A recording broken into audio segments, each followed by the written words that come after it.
Boom. Okay, this is episode number. What number is this? 47, I believe. 47. Ooh. Let me check. Let me verify that. Yeah, this is episode number 47 after 4,200 plus on our old social media platforms. So we've got a beautiful sister in the house on Soul Speaks 5D, Debbie DuBois. That's Did I it. get it right? You did. So I'll tell you how I found you, and it's kind of a good story. I think it's important to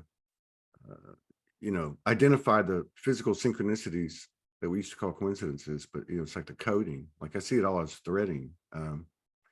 But first of all, let me just welcome you here and thank you for coming in and sharing space with us and honoring us with your presence. Oh, thank you for having me. I really appreciate it. Yeah, it's mutual. So I think it was probably 3 weeks ago. I believe it was number 22, if I'm not mistaken, or I don't remember. That's my number, by the way. Is Two it? everywhere, 22. all the time. I've been seeing that a lot yesterday. 22s and all over the place. Really, 22s have been a powerful combination for the last 3 or 4 years. Yeah. I can remember people talking about it in late 2019 that any dates that had 2s and 1s were going to be really powerful. That's always seemed to hold true, at least through last year. But it was about two weeks ago, 2.5, 3 weeks ago. I think since January. I don't remember how this happened. Lisa Harrison. Yes, Lisa. M. Is it M or H? Yeah, Lisa M. Harrison. M. Harrison. Yeah. Yeah. So I had never come across her, and which is kind of ironic because I spent a lot of time researching the last 12, 13 years. And so anyway, somebody said you need to talk to her, or I think Morgan saw her on a video, and I tried to track her down, and we ended up, I don't know, she didn't see it or something, or she sent me one, and I got her mixed up with another lady she was talking to. I don't remember. But anyway, so we ended up having this conversation. It was a great conversation. I saw it. I saw that. Yep. And so, in fact, Darius, her partner, is going to be on tomorrow. Yeah, tomorrow night. Yeah. Right. So, and so, I just had a really resonating conversation with her. Like our intel just went, everything I was bringing in, it was just really cool. And so then I joined her because she actually migrated to her own private, kind of thing, and I think you see a lot of that, especially a lot of that happened in March. I probably met about 7 or 8 people that in March either introduced a book or some other thing where what I think is a big theme of 2023 and of our coming out, which is really claiming your own value. It's kind of nerve-wracking to go, there's 130,000 people that were following us. And now there's 415 or 20 mighty souls here, but it feels good because and people that have been watching it since the first show have been saying, wow, it feels different in here. And it really does, because I popped back on the other social media a couple, 3 or 4 times, a couple of spirit walks, a couple of shows one show we had a technical difficulty, so we just did it live. And yeah, the energy is totally different, and the comments and stuff. It makes me question whether as we unveil the social media part, if we should even put comments on it. People post stuff up or do a live, do we really want comments because of all the projection that you see, Interference too. Yeah, it's really weird. But yeah, so it kind of went that way. And so she went to her own. Somebody said, oh, she started her own too. That's strange. And so I went over and looked at it, and I joined. And she does a weekly thing on Tuesdays. And so I think it was last week, if I'm not mistaken, you were on there. I said, I know that name. Why does that name keep popping up? And then like within 24 hours, you were on, that's how I made the connection. You were talking about being on a talk show with Sandra, and you were telling these people about Lisa's World, or I can't remember the whole thing. I thought, is she talking about Sandra and Alan? And then she's like, you were like, I think the name of their show is Twin Flame. I'm like, yeah, I can never remember it either.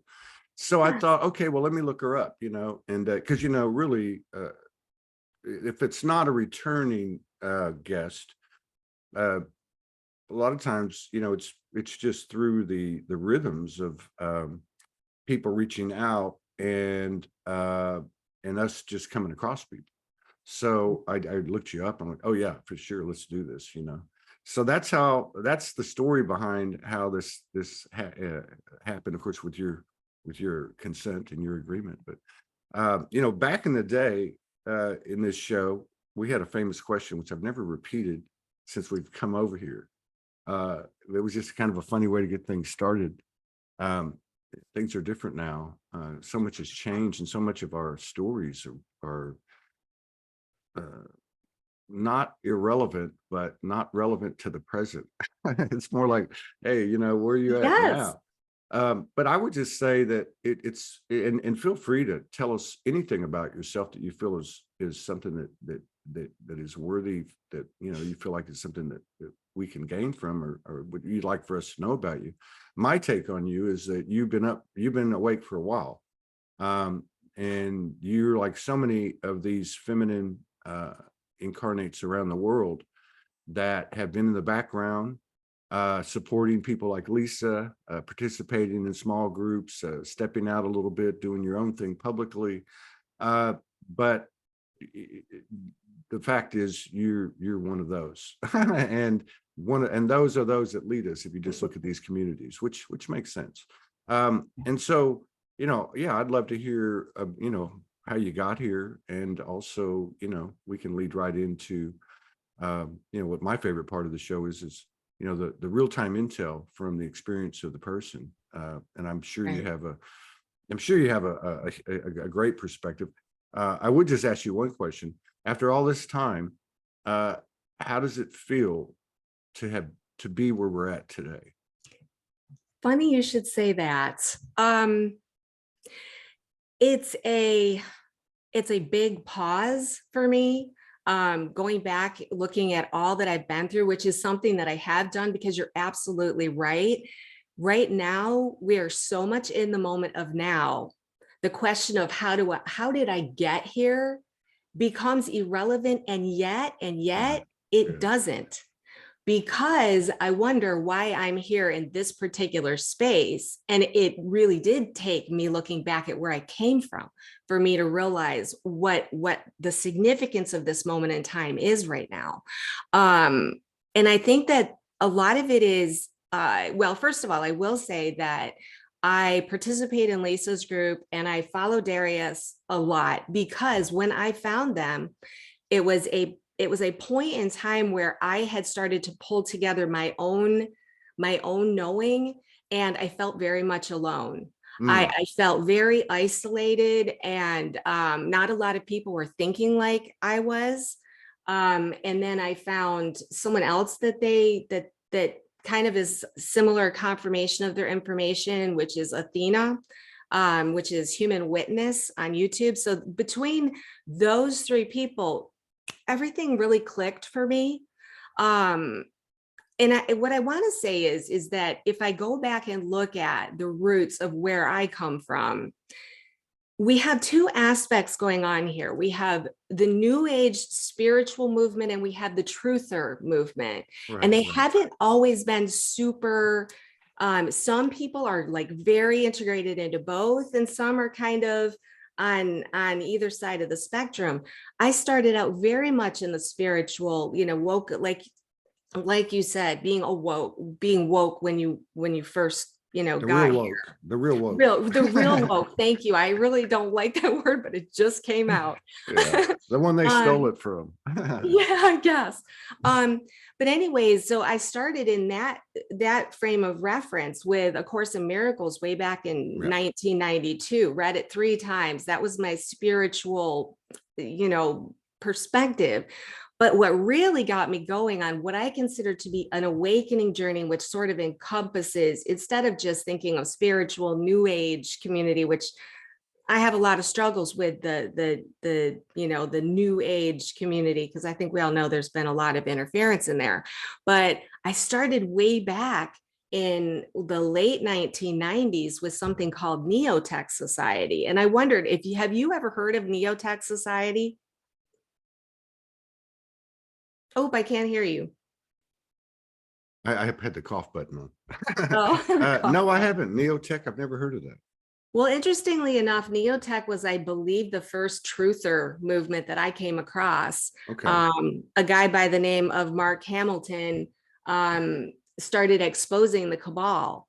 And it was back before social media. So we were all getting letters mailed out to us. So this was in the 90s. Yes. Wow. And we were learning all about the neo cheaters. Okay. So the neo cheaters that contribute nothing to society, but take everything. And then really what we were also doing, it formed a group. It formed a group. Also known as the 13 families and the Thank 1%. you. Hey, by the way, we can say anything we want on here. Yay. And you will get a full-length editable copy, as all our guests do, and you're welcome to share that on social media. Thank you. But it's editable for a reason. So just to let you know. Yeah. Yes, I like that. So anyways, but interestingly enough, what this guy was doing was bringing people to an awakened sense of what was happening out there. And then we all got together and we started diving into all kinds of financial technologies. I filed my UCC1. I'm one of the first people that I know that had a common law trust, starting to operate under sovereignty. We created sovereign bonds. We wrote bonded promissory notes on those bonds. I paid off my house with the bond. Okay. But what really ended up happening is this was all priming us for the big foreclosure mill that was starting up in around 2008. I held on to my house through the technologies that I learned with a commercial lien on the house, with the UCC1. I held on to that house for like 6 years without making a payment. Wow, that's powerful. Yeah. And not only that, when they finally came after me big time, they were like, listen, you've got us over a barrel. What you filed in the public record, we cannot do anything about, but we're gonna take this a little more seriously. And they threatened me with, going to jail. So I had who threatened you with that? The courts, the banks, the courts. The civil courts threatened to. Yep. Okay, good. Keep going. I'm just gonna make sure I don't have a charge here. Yeah. No. So anyways, I went into the courts. I acted as my own attorney, in fact. I'll never forget the day. This was like the highlight of my life. It really was. Because really what I was doing, I was on mission. I was on a mission to stop the foreclosure mill in a very small way, but a very tangible way. I had evidence that they had separated the note and the mortgage from each other. That's how the collateralization, the bonding up of those notes and shipping them overseas and raising funds and all this kind of stuff was happening. So I was in the courtroom and I was standing there as my attorney, in fact, and I didn't cross the bar. I didn't go onto their ship. I stayed, no, I'm fine over here. I mean, I went through and did a practical application of a lot of the stuff that I had learned. Well, it was Chase Bank, and the attorney comes in and he's got his papers and he's so important and he's going up to the front of the table. And at this point, the judge was asking me, have I ever gone to law school? And I looked at him and I pointed at the lawyer. He said, he says, are you an attorney? What was exactly? He said something like, did you pass the bar? No. This is what he said. He said, do you have a license to practice law? And I said, does he have a license to practice law? I said, do you have a license to practice law?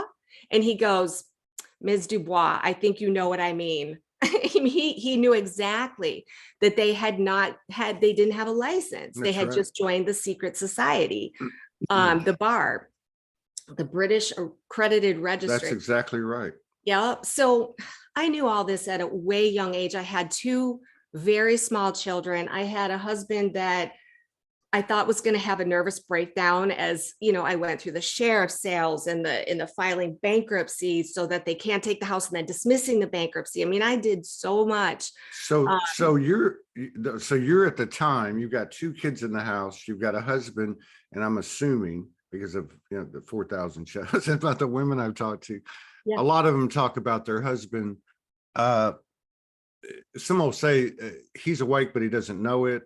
They all pretty much say he supports what I'm doing. He doesn't understand it. But this is pre-internet. So Yes.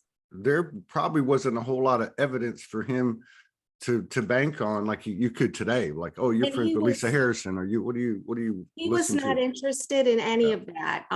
I love him dearly. We are not together right now. We're the best of friends. We just had Right. dinner last night. We're very close.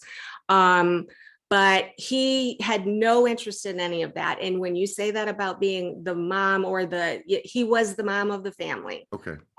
He actually came in wanting to be the main parent. Now I was a parent too, so my kids were very lucky. They had 2 of us, but that was his focus.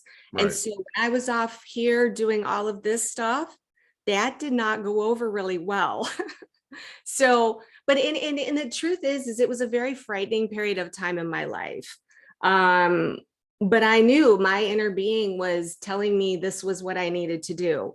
And when I look back on it, it's really the foundation of where I come from, because the spiritual side of it started to help me get through what I felt was very challenging fear. It was very fear. You know, they were telling me you're going to go to jail. And I'm thinking, oh my God, I'm going to jail. I ended up relinquishing the home. But miraculously, they gave me 3 months to pack it up instead of throwing my stuff out on and I had almost 5 to 7 years. I can't remember the exact number of no house payment. So there was a lot to be learned from that. But then, you know, my whole point in this, we first started talking about, is where we are at right now. For me personally, when I found the information with Lisa Harrison and Darius and Athena, I think I pulled out of what I would consider to be a slump. It coincided right around the time you're talking about March. March was the time that I had a huge infusion of my inner being. I mean, she just came right in, took the helm, said, this is what we're doing. This is what we're not doing. You know, it was just like a game changer. But I have suffered a lot of disappointment on this path. The dinar. You're familiar with the dinar? The Iraqi dinar? But go ahead and explain. Yes. Okay. Because people. Yeah. Right. Around the time that all of this stuff was wrapping up, I got involved with some people who were in touch with the Galactics. All right. And I did websites and Ning groups. That's the beginning of the social media for me, was Ning. And I'm a web designer and a digital marketer by trade. So I used all my skills to help people through that whole process. So anyways, so one of the persons, Mark Huber, and I still have a website up, grt-intel.com. Go check it out. It's when Obama was the savior at the time. So he introduced me to the dinar, which is the Iraqi dinar, which supposedly Kuwait had done a revaluation of their currency. And then Iraq was getting ready to do a revaluation of their currency. And so I followed that. Gosh, it must have been 2 years being on, you know, calls. I guess I'm trying to even think. I can't even remember the platforms we were on before, because this was really before Facebook and all of that.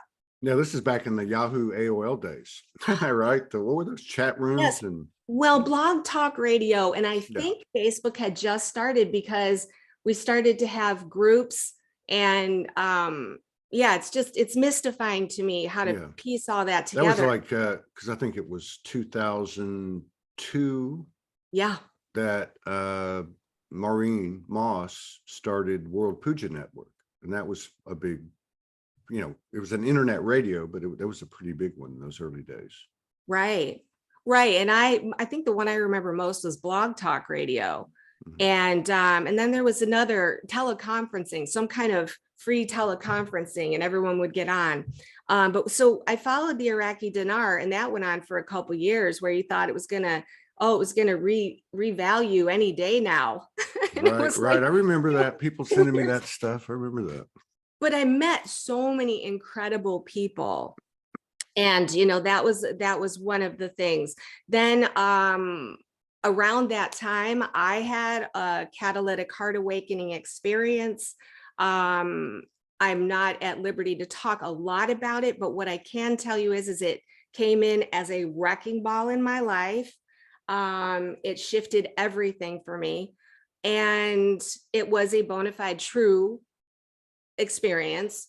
And I felt very, very much needed to teach about it. So I started True Sacred Union, which I've got Facebook groups. I had a website. I did sessions at one time, trying to keep people away from the false light agenda of, this, twin flame, that's your other person. Is like, yeah, no, it's not like that.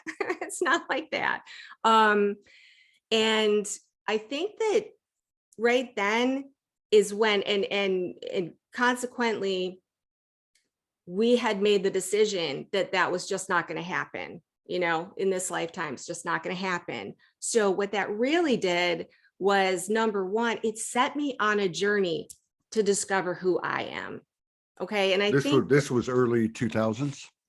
it was more, this was getting more towards 2012.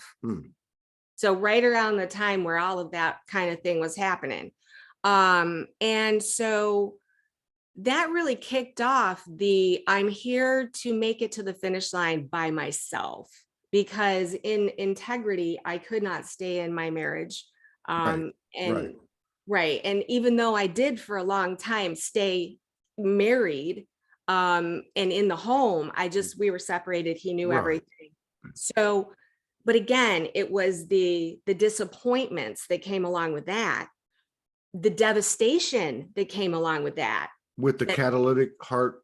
Well, they call that the twin flame, flame thing. And then my inner guidance gave me the term catalytic heart awakening. So if you've heard that term, I don't think that term existed before it was given to me. I've never heard of it. That's one of the reasons I was drawn to you too, because I saw what you were, that part of what you were doing.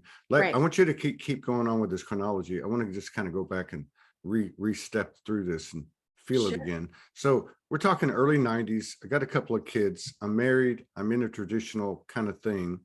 And I start going down this path of truther, disclosure, sovereignty, sovereign citizen, whatever. I should say sovereign, not sovereign citizen. And so that goes along for a bit. Pre-internet stuff starts happening. You get connected with some people that are connected to the Galactics. You keep going, and then you have this encounter with another soul, high recognition, high magnetization, electricity, soulgasmic kind of thing happening here, and which is happening about that time, or you're starting to see more of it, and it has this obvious impression upon you, all your different aspects. Part of it, it sounds like you received a download, one probably, I'm sure, of many different talents that you have. Activation all the way. Activation. I like to think of it as uploads, but turning on the code within you that you special or whatever. Okay, that you're turning on for right now. So you get this turned on, and that's part of it. And then also this kind of a I don't want to say revitalization, but based on everything you've been through as you head into 2012, a kind of a revitalization in terms of I am soul. I mean, I'm gonna right. Yeah. Okay. That's cool. Good story. Yeah. So from a spiritual standpoint, I think that was the beginning of the return home to me. Right. And, I'll talk a little bit more about that. But I mean, when we jump to the present moment of now, the reason I'm here is I have always felt that I'm first and foremost need to make the journey back to myself, and then also need to be there, not need to be, but I'm called to be there to, I want to say, be an example. So I guess you'd call that a way shower, but also to be a bit of a cheerleader, because this period of time is extremely difficult for a lot of people. And having walked that catalytic heart awakening path, that was so soul shifting. And so I just want to say this: in order for this planet to change, and it is changing, but in order for things to change, everyone has to return to their own creator being within themselves. And I know that that's why my counterpart and I decided that it wasn't going to be in this lifetime, or, you know, that's our thinking. We don't know. We're working out our timelines right now. Who knows what's going to happen? Yeah, you got to stay open. I'm totally open to Yeah. all the possibilities of the You universe. just can't be attached. That's all. And that's the thing, is the journey taught me so much about unattaching Right. and breaking codependent patterns. Right. So through all of that process, that's what I was really helping people with. I drew to me all the twin flames. I always say I feel like the fairy godmother of the twin flames, because I had so many conversations with the bona fides, the ones that, you know, they met the person and they both felt it, and the true twins, not the, oh, I'm pining after this person forever. Mm-hmm. There's such a huge difference. Yeah. And I drew all those people to me. And even in life, it's like every time I turn around, another twin. So it was very, it was very difficult to realize that I was going to have to go it alone, as far as I know, to the finish line. But it started the path that I was able to help people become more empowered. And I think that boils right down to why I'm here is, number one, first, self-empowerment, connecting with my own inner being, and then being an example of what empowerment looks like. So yeah, that's kind of just at least a summary to get us started. Well, there's a whole bunch in there to unpack. I'm loving this. So, I love unpacking stuff. you got some time? Yeah, I you do. okay? Yeah, okay. I Because do. we're already at 30 minutes. So I could easily go another hour. Maybe we'll go another hour You to just hour and a half. let me know. I'm free today. Okay, Today's cool. actually my down day. Okay, It's my cool. down Very day. cool. Let me just check the schedule, because I know we got I just want to make sure I stay on top of things here. Let's see. We got oh yeah, we're good. Yeah, we're good. We got the next show's not for 7 hours. Okay, let's see. Let me go back. Yeah, there's a lot of stuff there to unpack. I'm interested in because, you know, a lot of people know I've been in a relationship with Morgan since September the 3rd, 3:33 in the morning in Oh, wow. 2015. And it was one of those, right? And I love what you said about because our story is 17 months online, never even did one of these. Right. She's very much like a unicorn, you know, few pictures like Bigfoot, you know, very rarely seen. And but we practiced, she had the encodement opened up in her, probably similar to what you experienced over a period of, I don't know, prior to meeting me, probably 15 years. Right. And that would be sacred union, sacred sexuality, Herioscamos. So we anchored in our relationship, I guess you could say, or connection etherically through merging and you know, consistently doing that. Right. And so then when she came over for like a 3-month period, I left, comes back almost a year later for a 3-month period, and then comes back, and we're together physically like a couple of years, 2.5 years, I think. And then she went back to Australia during the COVID mess. So we've had all of it. we're Right. 2 years, over 2 years now, just over 2 years. She's in the Southern Hemisphere. I'm the Northern Hemisphere. The human part of it, much like, you know, I would say in some respects, much dealing with aspects of the old In other words, working those things out, the codependency, the Yeah. detaching, and just the normal ups and downs of any couple, whether you're living next to each other or you're a half a world apart. Right. So I really picked up on what you were saying about the real thing, because one thing that's been obviously been a struggle for us is being apart and then having to contend with the system to get back together. We're talking immigration, we're talking passports, we're talking legal things, you know, on my end. But it has allowed us to gain a pretty unique perspective. Absolutely. And you're talking to somebody, which I'm sure you have too, that I know people that they work with their counterpart, and the counterpart's not in a body. Okay. Right. And Yep. et cetera. But one of the things it's allowed us to do is to see the whole gamut of it. For instance, you know, just as an example, me being in the northern hemisphere at a certain point, her being in the southern hemisphere at a certain point, basically both of us doing grid work, Balance. coordination at some higher level, magnetically, Oh, yeah. involving shifts and just different things, right? But you know, we used to joke like, you know, where's the romance? You know what I mean? Not that Exactly. because the cycle seems to be, we always go back to love, which I just see it as a toroidal field. Now, I'm saying this not to talk about Morgan and I, and not Yeah. even specifically to talk about where I'm leading up to this question with you about couples or connections of two people. But I see it as a toroidal, right? Like we think we're apart in this realm, and we're not. We're just at the other side of the torus field, right? And Yeah. so as humans, we always come back to love because that's innate in us. If it's you know, that type of connection, which energetically is probably why you're seeing a lot of these couples, is because of the energy that they bring forward and the remix they put onto the pre-existing templates, or you could say the original blueprint or whatever. But yeah, so my questioning, or you know, really questioning is like a little bit more explanation, so people can be educated, because we've had a real problem with ever using the term twin flame or twins. But in May, you mentioned, I'm sorry, in March, Mhm. and you mentioned March for you, and I'm going to Right. get to that second, the next line of question. But that's when I met Lisa too. So I think Yeah. I met Lisa around the 22nd. I want to say again, there's that number again. In fact, I think it was the 22nd. We did the show. That's what the 22 comes out. And it was on the 1st of, Really? yeah, Wow. isn't that crazy? And so Yeah. it was on the 1st of March.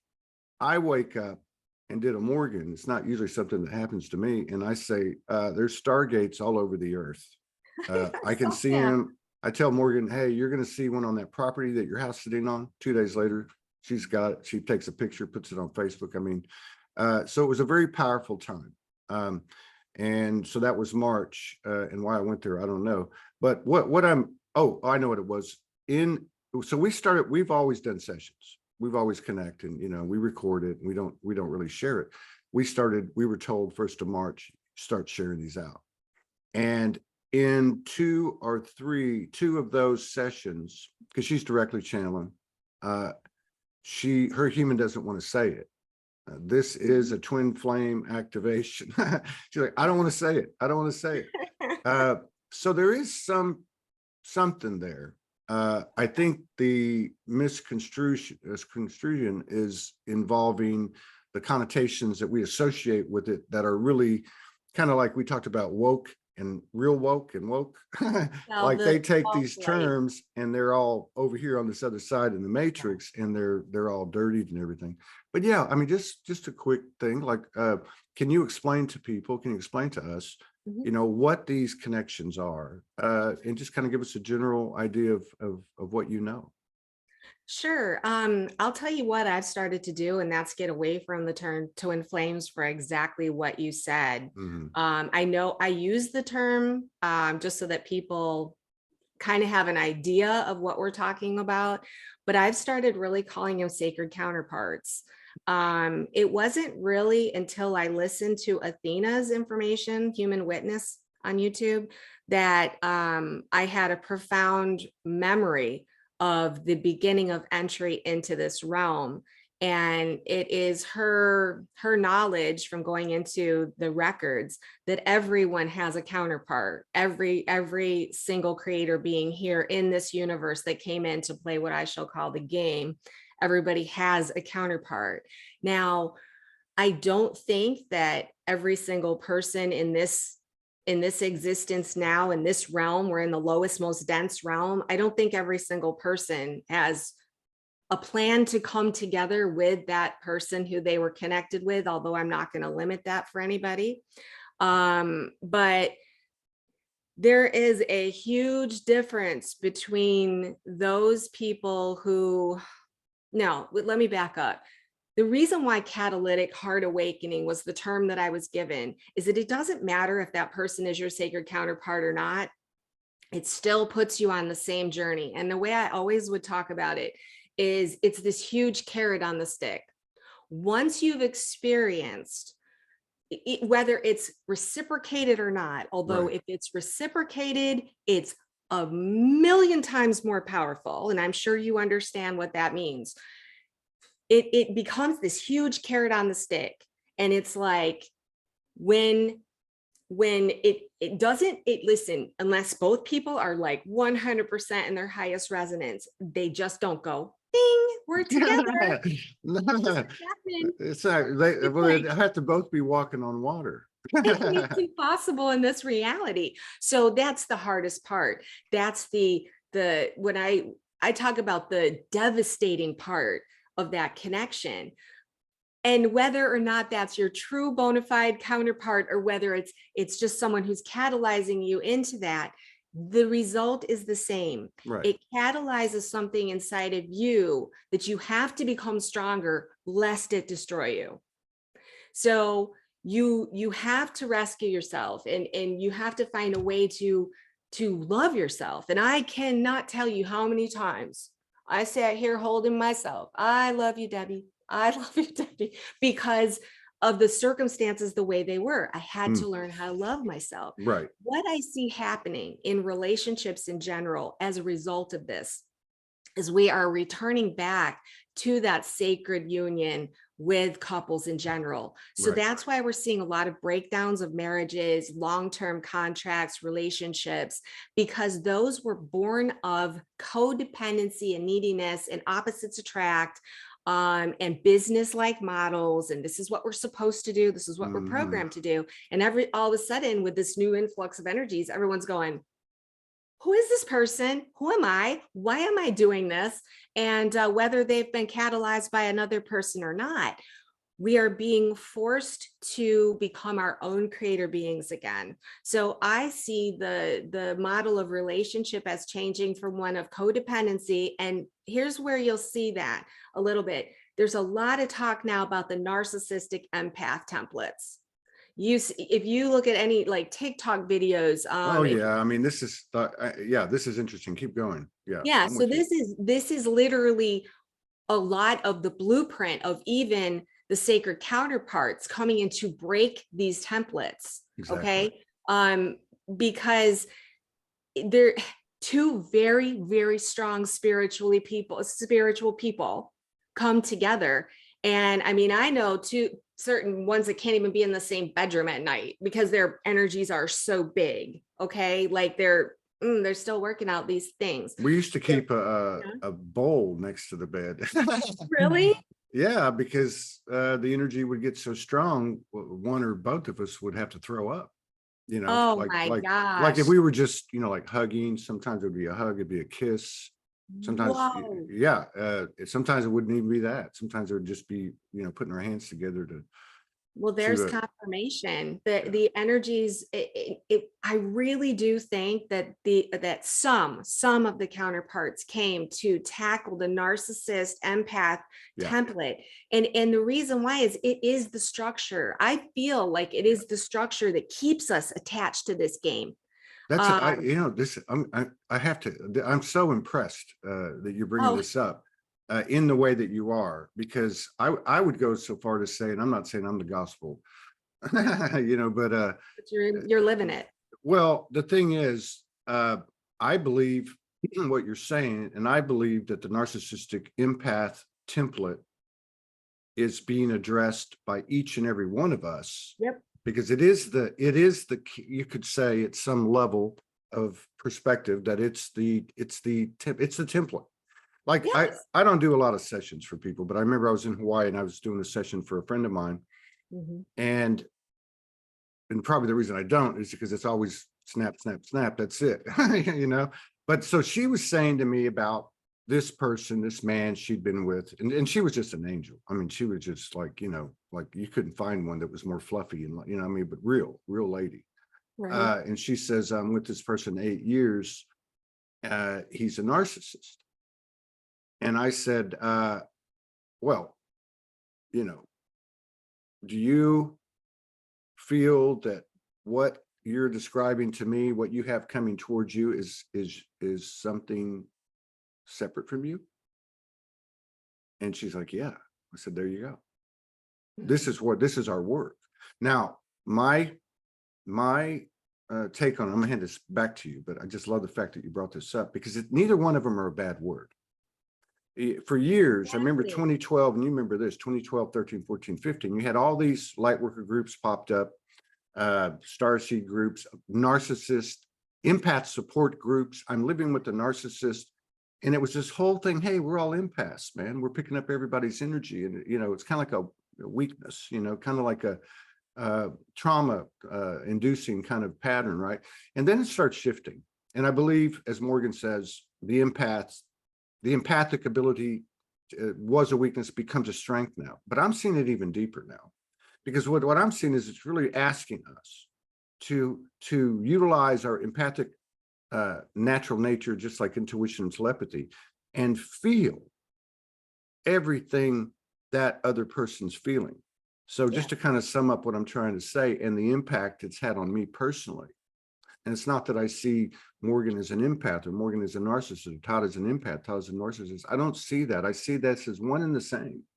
And to me, one of the greatest gifts, if not the greatest gift, but also the biggest pain in the ass in these relationships, is you know, the adage of it's never them, it's always me. Okay.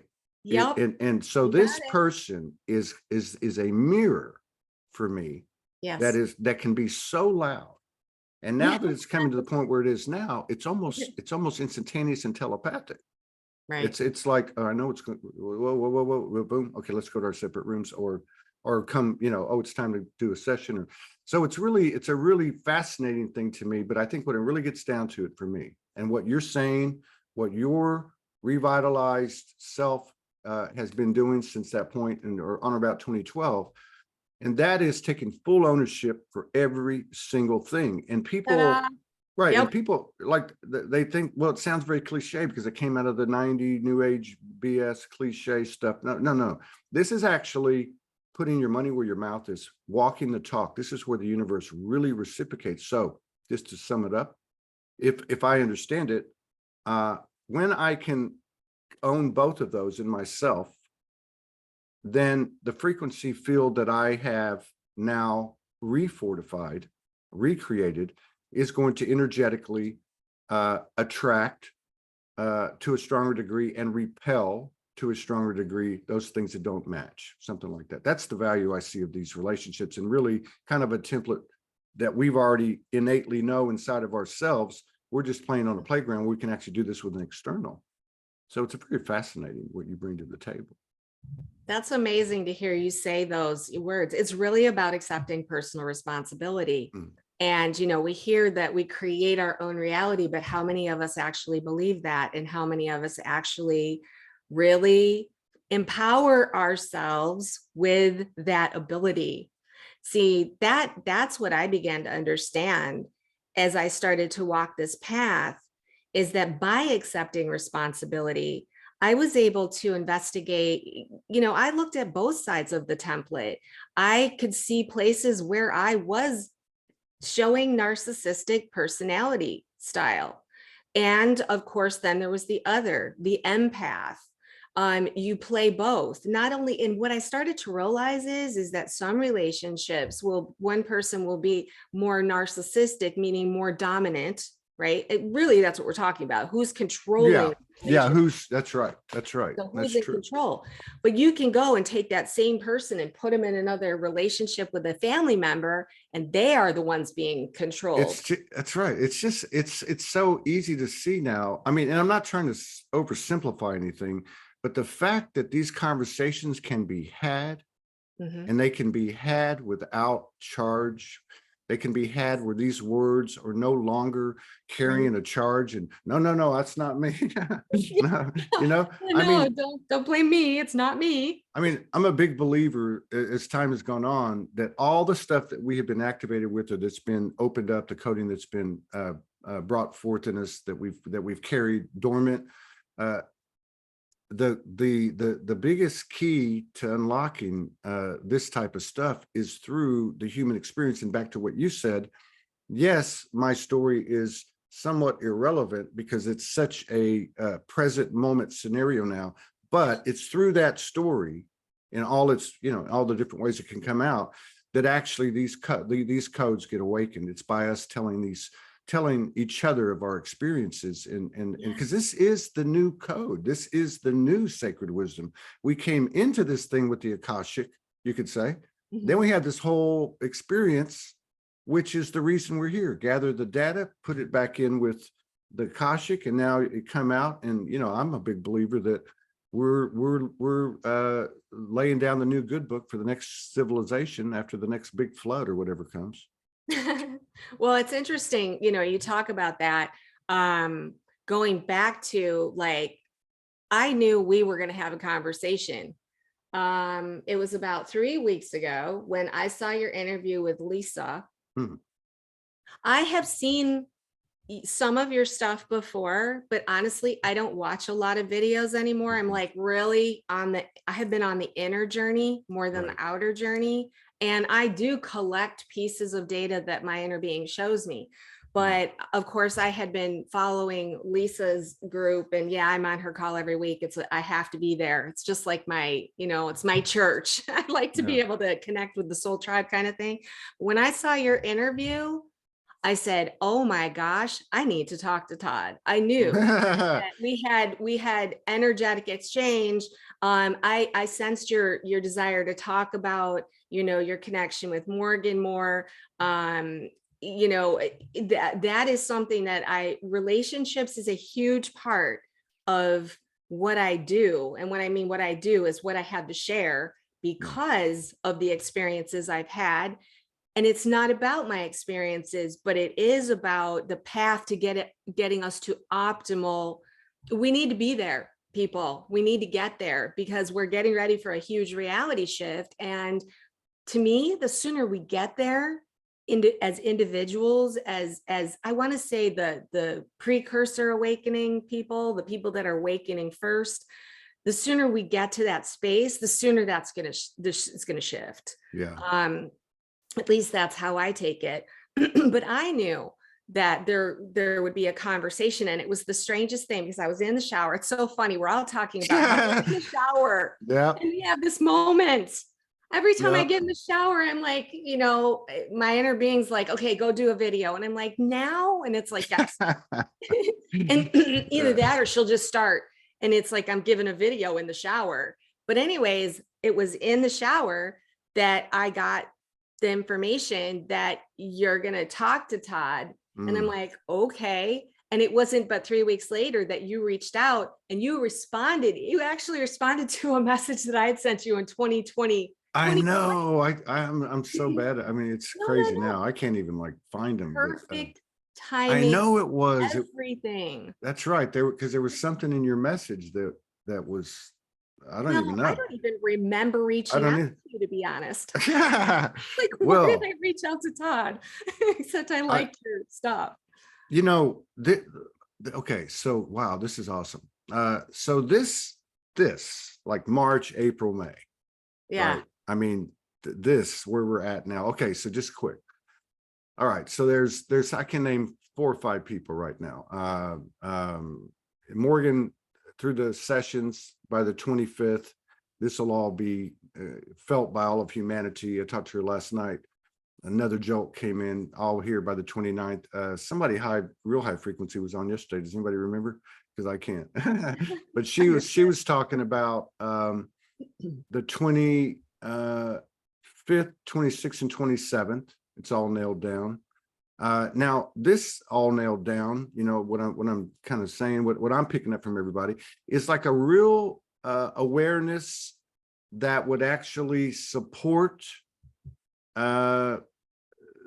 you know, the reconfiguration or the elimination of the old let's just say codependent narcissist empath template, that it's no longer being projected, almost like it's gone, and the only place these things are running now are through the implant of the ego and the things we can't let go of. So my question to you is, because I mean this is like gold, people. It is. This is gold. This is the essence. Right. We've got such a high level of clarity and awareness now, but there's a little lever in us, and some are bigger than others, some are different issues than others, where we've got to flip it and own our shit, basically. Excuse my French, but I mean that's really what it boils down to. This is the gift I see in these relationships. This is the gift I see, and we're coming out.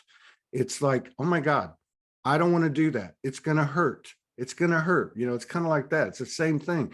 But once we do it, just like the dark nights of the soul, just like the stuff you got faced with when you got catalyzed, there's certain things we have to, you know, we just take that step, and then it's like going, like a kid going to the doctor, and then you don't want to get a shot, and you get the shot, like, oh, is that it? Okay, let's get to work now. Because the gold is huge at this point. But like, your thoughts on the opportunity that we have now, where you see us right now. I know you follow Lisa, so I resonate with that. I think a lot of people here would, but like, where do you see we're at right now, and what does it look like to you? Well, I think that one of the hard things for me is that I have a lot of claircognizance. In other words, I know. So everything I'm giving you is coming from my inner being. Right. I don't have any mystical experiences, really. I mean, like it frustrates me to no end. How come I'm not popping out of my body? How come I'm not seeing extraterrestrials in my field?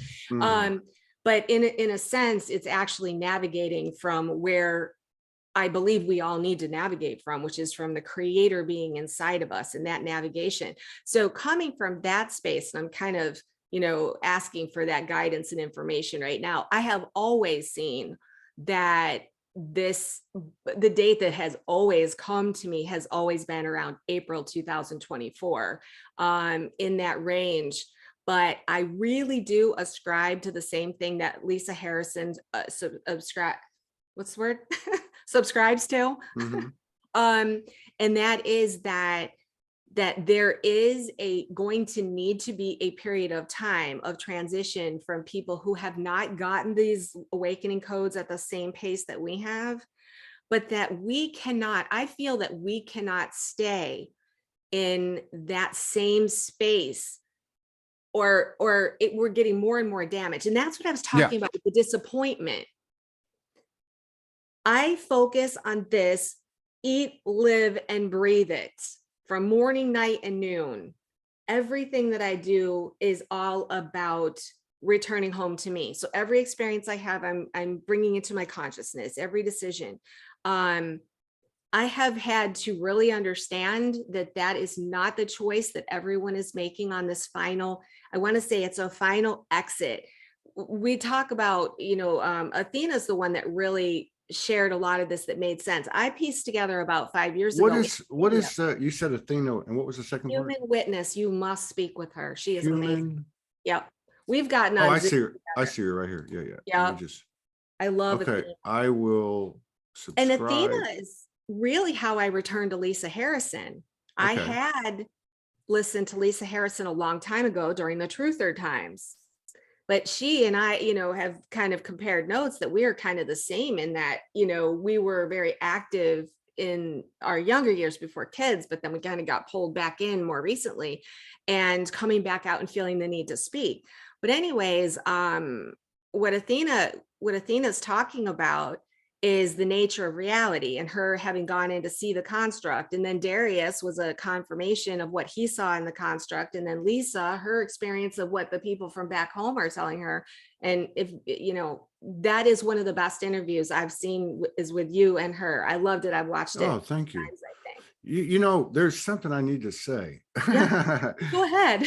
Well, because I get these over the years, and I know you need to mention this. And I don't always know why, but Yeah. she said something in the retelling of the intel she's received from those outside the construct, and that was that the creator was building a new construct. Yep. Okay, and I just remembered this. I remember when I woke up. You know, my first couple of years I spent on the streets by my own choice. You know, and it was quite you know, huge. It was biblical at times. And but I remember one time, because in the first few months, everything I was experiencing, a lot of it had like a biblical flavor, like biblical prophets, Jesus, Magdalene, the Archangel Michael, you know, type stuff, angels, lots of angels. Right. So I mean, remember, and Jesus was the lead, right? He was like, okay, I'm going to take you here and show you these people, then I'm leaving. And he would always leave. And I remember one time, and again, it's all metaphoric. I was laying there, and these 24 angels that would always come around, they formed a circle. And I'm like, what are y'all doing here? And then Jesus pops his head in. I go, where you been? He's like, I'm building a new world. I will pop in every now and then, but I'm building a new construct, you know, basically building a new construct. And I just thought of that, wait, you know, that's, but I resonated with that part of what she had to say. I really, virtually everything she had to say. Right. I knew you did. Yeah, because so many people, now I've obviously talked to a lot of people, you know, I don't know if you know Franco De Nicola, very good, very close brother of mine. Oh, he was incredible. This guy was incredible. This guy had at a level I've never met. I'd say probably the closest people I know would be like, and I've never met him, Mateus De Stefano. A couple of other people that aren't as well known, but Franco had full recollection from other planets. He full recollection from the womb, many out of bodies. I mean, he inventor at 17, 18 years old, working for getting government contracts. I mean, this guy was, you know, could have done a lot of stuff, but without going into all that, just the level of his ability to forecast and see things. And he would always say, here it is today. We did 52 shows together. Wow. Here's what it is today. This is what I'm seeing. But it can change this moving forward. And so over the years, I've seen a lot of people go, oh, it's going to be 2034, you know, whatever, you know, like 27, it's going to be 75 years. I'm like, hell no, it's not going to be. I'm not waiting that long.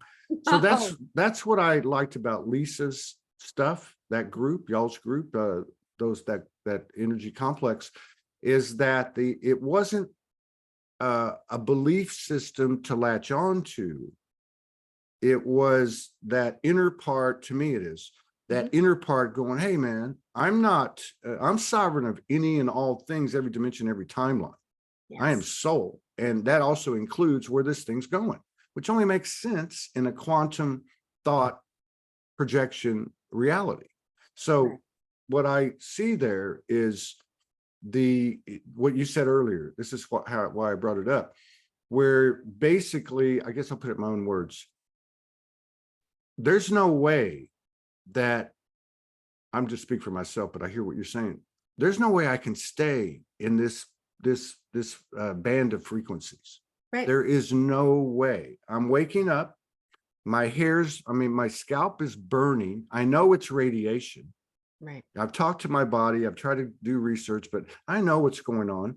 It's because we're pushing it to the limit. So our energetic, I don't want to say impatience, and I don't want to say frustration, but like my talk with the universe, which I have very often, like almost daily, is, hey, you know what? We're tired. We busted our asses. We've done a great job. We can feel that it's done. Like we're still have these echoes where we're like trying to build Soulogy or trying to do this book or trying to do that. We've actually done the work. The work we're trying to do, we've already done. So there is this period now and I like the way she talked about it, where you have to have a timer. So we got a timer for the extension. The timer's up. And yeah, there's going to have to be some type of multiple option scenario, because, I guess the idea of the what was it, like the 10-year period was to get everybody to the same place, but it's not quite there. I don't see how I can stay here in those, like you or whatever, how you want to say it, because going back and forth is hard enough. But it's really kind of hard to stay here for very long, and that includes, and I think about some of the things you were talking about earlier, my driver's license expired, my, this and that, and I won't go too deep, but, I don't really participate. I don't participate. Yes, I hear Right. you. Mhm. So, like, I mean, but yeah, that really resonates too. I mean, what, can you elaborate a bit on that for the Yeah. people that may not be familiar with what she's talking about and what you're talking about, Well, but in terms of like, what are the scenarios on the horizon or presenting themselves? what I kind of like in this too is we're in a video game for sure. I know it. Yeah. Every ounce of my being knows it. And I think the truth is that part of this process that we're all going through is unattaching from this game. Yeah. It's one thing to say, I don't want to play Animal Crossing anymore. And it's another thing to not play Animal Crossing. And I'm talking about that's my game of choice that I like to play. Mm-hmm. There are things about video games that we are attached to that we don't even understand that we're attached to. I think there's a lot of things that we misunderstand, is that because we don't necessarily know what comes next, we kind of have to give up, like we have no identity outside of what we have associated ourselves with here. So sometimes I think the greatest thing holding us back, and the reason why I feel called to speak, is that I think there's a lot of the spiritual community that is really holding on. And I want to say that there's a lot of people who have gotten very used to being the teachers, very used to, I don't want to say like living in a mentality of I'm here to save the planet. I see a lot of that. And to me, I see all that as disempowering. So Yeah. even though, I and think yeah. go I ahead. think I'm not okay. So I get what you're saying, and you're right. I think there's certain things that served us to a certain point, that once we got to the certain point, let's just call it 2023, the year that the guru goes down, and anyway, not to be moon, but this is not really a beat around the bush period either. I mean, we've really worked hard. So I get what you're saying totally, and that's another thing that I resonate with. And actually, I have to say, going back to probably September or October of last year, I started to notice on the show that people were showing up in a different way. So if I take you as an example with your experience, or I take Lisa as an example with her experience, you do not have an over identification with the channels that brought you the information to open up the code in you. And so it's not like we're throwing rocks or throwing shade at anybody with what you're saying. You're just stating the reality. And you're right. If the group that is supposedly the way shower, and they're still holding on white knuckle to then that energetically is going to impact and impede those that we're actually trying to help, right? And I think that it's really an innocent thing. I don't, I don't think of it as being a negative thing. I think of it, and this is, my inner being, just she's pulling no punches. I Right. mean, she has to speak through me, and it is me. And I always That's have to right. really remember this is me. And when it comes to channeling, my inner being has really been the only being that has been there for me. And I found that very challenging because I was surrounded by a bunch of people. I mean, you even said yourself that Jesus popped his head through the ring Yeah. of angels, right? And I would be asked all the time, well, who are you communicating with? And I'm like, I've never identified it. It's I'm not going to make up something in my Right. head. All I Right. know is that. So, but the message that I'm getting very clearly is that the time of the Savior is over, and it Yeah. should be a relief Right. for the light worker. It should be a relief. We no longer have to carry the burden. We no longer have to think of ourselves as the ones who save the sleeping people, because the energy of this video game, the infusions of energy are naturally starting to wake people up. What we are here for is to share what we're doing right now, to share information, to have the conversations that people can tune into, where they go, oh yeah, I remember hearing about that a while ago. It's not much different than when I first was studying under Neotech Society, and I hadn't quite put all the language to it, the cabal, the 12 families, the children, all of that stuff. But I knew that something was not right in the way the economics of the world were coming, and there were people who had it better, and that we needed to figure out how not to fall into that slavery system. Well, here I am years later going, I've got a name for that. I understand that. So a lot of the people that are, I hate the word sleeping, because but they're immersed in the game is what I'm getting. So if people are super immersed in the game, what we have to understand is that we have light workers that are very immersed in the game still. And the message is going out that our job right now is to make sure that our messages are all empowering. Right. No negative connotations. Right. Yeah. And yeah. What you're talking about is a real deal. And it's that's why I said about when we roll out the social community, are we going to have comments? Well, if it's a different container, maybe there's none of that's there, right? But yeah, it's just.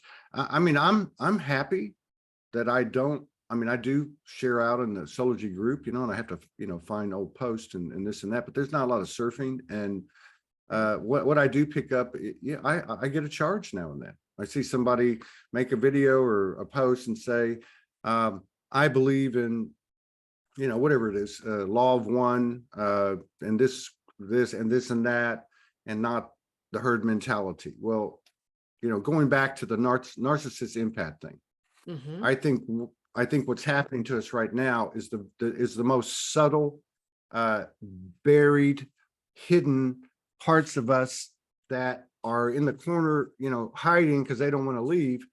And what does that translate to? Well, it's real simple. If I project anything as superior, inferior, one of the best channels Morgan ever did in our relationship was in 2017, the first time she came over. So we're hanging out almost 2 years now, right? So, and she's about to go back to Australia, and we're sitting on a incline on a mountain at a friend's place, and she gets channeled. Write it down, and it was really cool. One of the things it said was, and it was like speaking to us at the human level. Both of you still have to work on this thing where you think you know more than the other one. So that's just a beautiful way to say you're a narcissist. Okay, it's a fact. What I love is to be able to have an honest conversation with her or with myself and go, I can accept that. I do think that. So now how do I fix that? Right. I mean, so yeah, I think that's what you see out there. You could call it projection, you could call it, but I mean, at the end of the day, it's all the same thing. And I love the narcissist empath template approach because it covers self-righteousness, and it covers projection, and it covers, it was this way, it has to be that way. And I'm like you. I question everything. I question even the ones that have appeared. Okay. What I can't question is the connection between what happens, between Morgan and I, because it's all the different, when you watch another person morph for 25 minutes into different shapeshift into different incarnations that, on other planets, other universes. I mean, that I don't have a whole lot of argument there unless it's her, you know what I mean? But anything else, I've always questioned, and I still question to this day. And I will say this too. This is so funny how these things work, because I was just trying to write some stuff about this last night, and you're catalyzing me, right? Some of these have shown me their shamanic quality. Some of these have shown me they're Glinda Good Witch of the North and they're Wicked Witch of the South. And that's a straight honest truth. And I can have that relationship with them because of the education that they've given me, which is really me opening up code in myself and the human saying, okay, I get this. I can handle this. It's not going to freak me out. But yeah, it's exciting times right now. Are you seeing, because I see, I know you said you used to do sessions, but I'm sure with the circles you run into and the people that know you, you probably have people knock on your door. But are you seeing more people waking up Oh, absolutely. very rapidly, like at a very rapid pace? Oh, yes. Yo, yes, because really I've been out of the spiritual community. And even though I'm so glad I did find your group, because maybe there's some tribe there. I've been very out of even the spiritual tribe. I've been very much in my own, I consider this to be my sacred space. This is my new space. This is me. And the experiences I'm having right now are very 3D experiences, very rare experiences of social interaction and things like that. But I go to a gym and I see the same people every night because I go every night. My family transforming and awakening to things. Really? I just had dinner with my husband. We just talk. He was saying, hey, good luck with, he's waking up. He gets me gifts all the time that are spiritual things in nature, and he takes a real interest in all this stuff. My daughter, 3D, doesn't want anything to do with anything spiritual, but now she's like, Mom, remember when you told me about 9/11? You were right. She's starting, yeah, I've got a 25-year-old that is just like, she wants this world. She doesn't want any light worker world, and it's crazy. But even my youngest, who tends to be a little bit on the autistic spectrum, we're together starting to discover that her personality and everything, she's a game maker. So she's a creator. She's probably going to go out and create one of these realms that we're in right now, a video game, because she's in the process of creating a whole world over here. Right. And these are just the everyday people in my life. My trainer is 20 years old. God love him. Young Filipino guy. We have the most mind-blowing conversations. Another guy at the gym, just see him every day. And I say anything to him about the video, the construct or whatever. And he's like, yup. It's just average, I want to say an average, ordinary, truther, awake guy, but he gets it. And I want to speak to this. You were talking about how tired you are of this place, and that you can't keep going in this space the way it is. I think that what we're all beginning to find out is that we don't want to play this game anymore. Right. And it's not just the light workers or the awakened. It's everybody is saying, I don't like the game anymore, right? Yes. Got all of these things, you came into a world that had all of these, we thought that this was the way it is and this is the way it's going. And then all of a sudden we're to the space where we're like, I don't want to get up in the morning. I don't want to go do this. I have no ambitions to do that. And you're talking about Soulogy, the new platform. You birthed that a while ago. This is just the materialization of it, but it's not like you're attached to it. You would probably abandon it in a heartbeat to just let's go to the fifth. Let's go to that space where let's just go. Limited. Let's just go. I mean, and I'm like you, and I think that the thing that I did not, like you were talking about sessions, I did not. I have been shown in my astrology that I'm not here for the few. I'm here for a bigger message. Right. And I could not, how do I say this? I was not going to make my living in that community. And yet I found a way to make a living where I can do all that I'm doing now because I did it. And that is, I'm a partner with another person in a tarot and oracle card business on Etsy. You mentioned the platform. And we're gangbusting. And the reason why is that our cards have keywords and they are amazing products that help you tune into your own knowing. So we've got people, just average, normal people having fun reading for each other or reading for themselves. And so I say this because I had to create something to keep me in the game. Okay. In other words, my inner being gave me another mission, which I kind of do all day long, but it's not like I have to show up at any particular place. I'm the customer service and sales and marketing partner. So the game itself, aside from the things that we have kind of kept ourselves busy with, the creative expression, that's what I always thought. The creative expression is what has kept us in the game this far. Right. But even that, it's like, okay, time's taken here, because even those things, it's like it starts to lose its appeal. We have to keep finding ways to stay engaged in the game. And I don't know, having made the decision with my counterpart to not be together, we kind of both understand that once this big flash event movement to the new neighborhood, as Lisa calls it, if we have groups of us that go at different times, that we would be together, right? And so you're sitting there with all of this, and that it can't be much longer. And maybe Right. that is really why I gravitate to the information, especially Darius. I am so excited you are interviewing him. I caught a little bit of him on Mara's show. Yeah. What's that guy's name? Jim Mara or something? Well, I I'm don't know. not going to spoil anything for anyone, No. but I can say this, that the confirmation, listen, I'm never going to walk out of body. I'm not interested in, how much can you do in one lifetime, right? Everyone has their specialty, but what you have to have is credibility. And you have to really, for someone like me, I have really good discernment. It doesn't mean that I don't go down rabbit holes that end up being nowhere. I do, but I have very good discernment, and I know truth when I hear it, and his Right. truth is very helpful. Yeah. And same with Athena, because they are very certain we are here for this lifetime to go through this movement.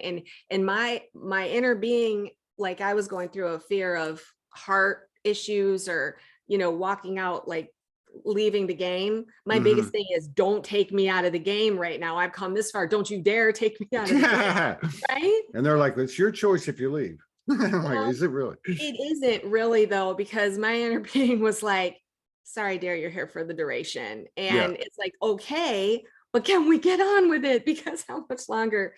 So it's in this lifetime that I feel certain of. It is in this lifetime. It is not far off. Do we know the times? No, I don't know the times, but there does seem to be this rapid acceleration ever since that upload in March. That was significant. I mean, and Lisa, and when I interviewed, I don't call it interview, when we had the conversation, right. And I said, hey, this thing kind of started on March the 1st. And she's like, yeah, that's when it happened with me too. I think she might have said the last day of February, or give or take a day, but same thing you're talking about. That was that. If I just look at March, April, May, and I look at the world stage, let's just say, only for the purpose of gathering information, which is what I'm getting is this. It looks ridiculous. It's absolutely ridiculous. I just listened to Dr. David Martin opening up that Brussels European thing on COVID, 21-minute message, absolutely brilliant. Absolutely using government information available on public domain that these people, Fauci and all that stuff, committed war crimes, period, in front of everybody. And yet nobody talks about it. So all those things that are right in our face, Biden's taking money and all that stuff, election. Now, you can't tell me that election, not that I voted for anyone, because it wasn't like that. But the point is, people are seeing it. And what you were saying earlier, this lady that was on yesterday, she's been on a few times, Nicole, and she's telling this story. I see this story. This kid goes to work, first job, he's got a car, so he's got to buy the insurance. And, parents say, you got to go to work. So he goes somewhere flipping burgers or whatever. Gets off of the first shift, riding in the car with his mother, 15 years old, 16 years old. And she goes, how was your first day at work? And he says, is this what I was supposed to do? I'm supposed to work for, because I want to drive a car, or so I could pay for my phone, and he says to the mom, I'm not interested. I'm not doing this. And she looked Yeah. at him and says, oh my God, it's taken you 15, your first day at the job is what's taken me 50 years to figure out. So that whole thing about not doing it, and just to be clear about what I was saying, both with I like what you said, the ones that are kind of, at the front of the wave right now, doesn't matter the linearly, but you know what I'm talking about. Or not. It's the energy of going, man, I'm done. I'm bored. I'm bored. It's not exciting enough. I love life. Don't get me wrong. Don't take me. I don't want to go, but come on, man. Let's kick the mule in the ass and let's go here. And that's what I'm sticking around for, where the human interactions and relations begin to hold salt, in the sense that we are embodying through conscious effort, and just because we can say it doesn't mean we've done it. I don't care who we are. I agree. You know what I mean? So It's that's what I want to see. I want to see that, because if that happens, if just think about it, at a frequency, at a band of frequency level, think about if everybody would just not, let's say, is a pocket, okay, of people that are just transparent with each other frequency wise. Think about what that would mean to the things that might parallel, such as teleportation, bilocation, telekinesis, all that stuff, all those other clairs, like you. I'm like you, I'm more claircognizant. I don't always see everything. I do, but all that stuff coming in for everybody, like, this is crazy what this can be. Well, and what I'm seeing, and especially this is where, when you were talking with Lisa on your conversation, I really, really resonate with the fact that we are going to start having exit ramps. She talks about that the construct being a video game, that she was told from people back home that we were going to be seamlessly transitioning, I believe, into a new construct where everything gets better and better and better. And that really is for people that are nowhere near ready to get out of the game. Yeah. But at the same time, notice how the forerunners, we'll call them the forerunners, the forerunners of the awakening have been spread out all over the world. You talk about that with your counterpart, the balancing of the energies. I can relate with that. I really do believe that we are going to start, whether it's physically or not. It doesn't have to be physically. I mean, I think we're all beginning to see that connecting like this is very powerful. But it is having the connection. And I do believe that we're going to start gravitating towards each other because we wish to come to relationships with truth, integrity, honesty, and our authentic being. The authentic being, to me, is the absolute most important part of any equation for moving into that higher frequency. So as more and more of us do, I mean, I hate to say Atlas shrugged, or Iron Rand and all that stuff, because that to me is such a negative, to me was a negative kind of connotation of, we would abandon society. It's not like that at all. But I see us moving to a space where we interact with each other, and then we can start to create, like you just said, some of those gifts are going to activate, they're going to come online. And before you know it, I do believe that there's going to be some kind of significant event that will shift the templates inside of us physically. There's debate on whether we will literally walk out of this vehicle into our other vehicle, which Darius will tell you is more real, more solid, more real than what we have going on right now. But it won't be a death experience. Or, will it be? I'll just say Lisa's kind of saying, hey, you get out of the game, I'm not going to bring my Aurora character from Animal Crossing and sit around the couch next to me, right? So, we don't really know exactly how it happens, but I do know this. Either these bodies, which I work on mine all the time, energetically and physically, they will either become the vehicle in the new space, because the energetic frequency shift will happen to where whatever control systems within us are removed, And I tend to think of the chakra systems and all of that as being a control structure that's over us to play this game. And then or we will just simply seamlessly step into that other vehicle, not even realizing, hey, and we will then be able to move towards that. I look at it as the fifth realm as being the entrance point to the game, the exit point of the game. I kind of kid about the fact that it's like we decided to play this game. We came and we put on paper bags over our heads and said, as creator beings, let's just forget for a minute that we're creator beings. And it's like, who came up with this idea? Yeah. Please, I would like to have a serious conversation. And who better to fool you than yourself, though? Think about it. I know, but can we not? Because I'm like you, I sometimes go, I would ask Franco, why can't I, and he'd say, well, why, if you set it up, what would you do? I mean, because I get it, because even now, like over the last, this period we're talking about, especially this month, so many little memories coming in, from Sirius, from Pleiades, from past lives on the earth. I mean, just little snippets here and there going, oh, I was right. Oh, I remember that. Because if you knew it too much, it's game over. Right, you're right. No, it's absolutely the point of the game was to forget who we are. Yeah. Unfortunately, I think that kind of backfired in a little ways, but I love the way that I'm hearing they're changing outside the construct, because you can't take everything that we've learned from this experiment or this fun game we've been playing. You can't take these beings out to the outside world and not have it change everything. Right. And that is kind of what I'm excited to see.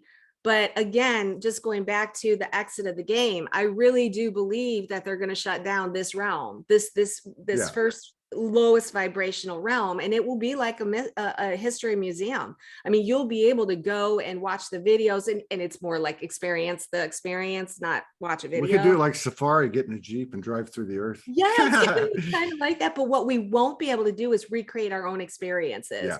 We've actually created these experiences, and we've navigated some interference, like huge interference that we didn't expect. We've navigated so much stuff successfully. It's going to be, when I see us getting out of this realm, there are going to be celebrations, and we are going to talk about this for eons, and we are going to be connecting with each other. We'll probably be collaborating on ways to share our stories with creation, if you can think about it that way. Yeah. So there's so much more to come. It is my knowing that is on its way, but I will admit to you that there are times when I have just this modicum of doubt, because of all the times that I've been through that, from the DuBois to XRP, to those financial technologies that I tried, to, hey, I'm going to save my house, to, about that twin flame, and, all of those things. Yeah. There's this little tiny, but that's why I connect with you. That's why I connect with everybody else. Coming in, I was not aware. I never made the connection that the 10-year period of the Mayan thing ended on the 21st of December 2022. You mean 2012?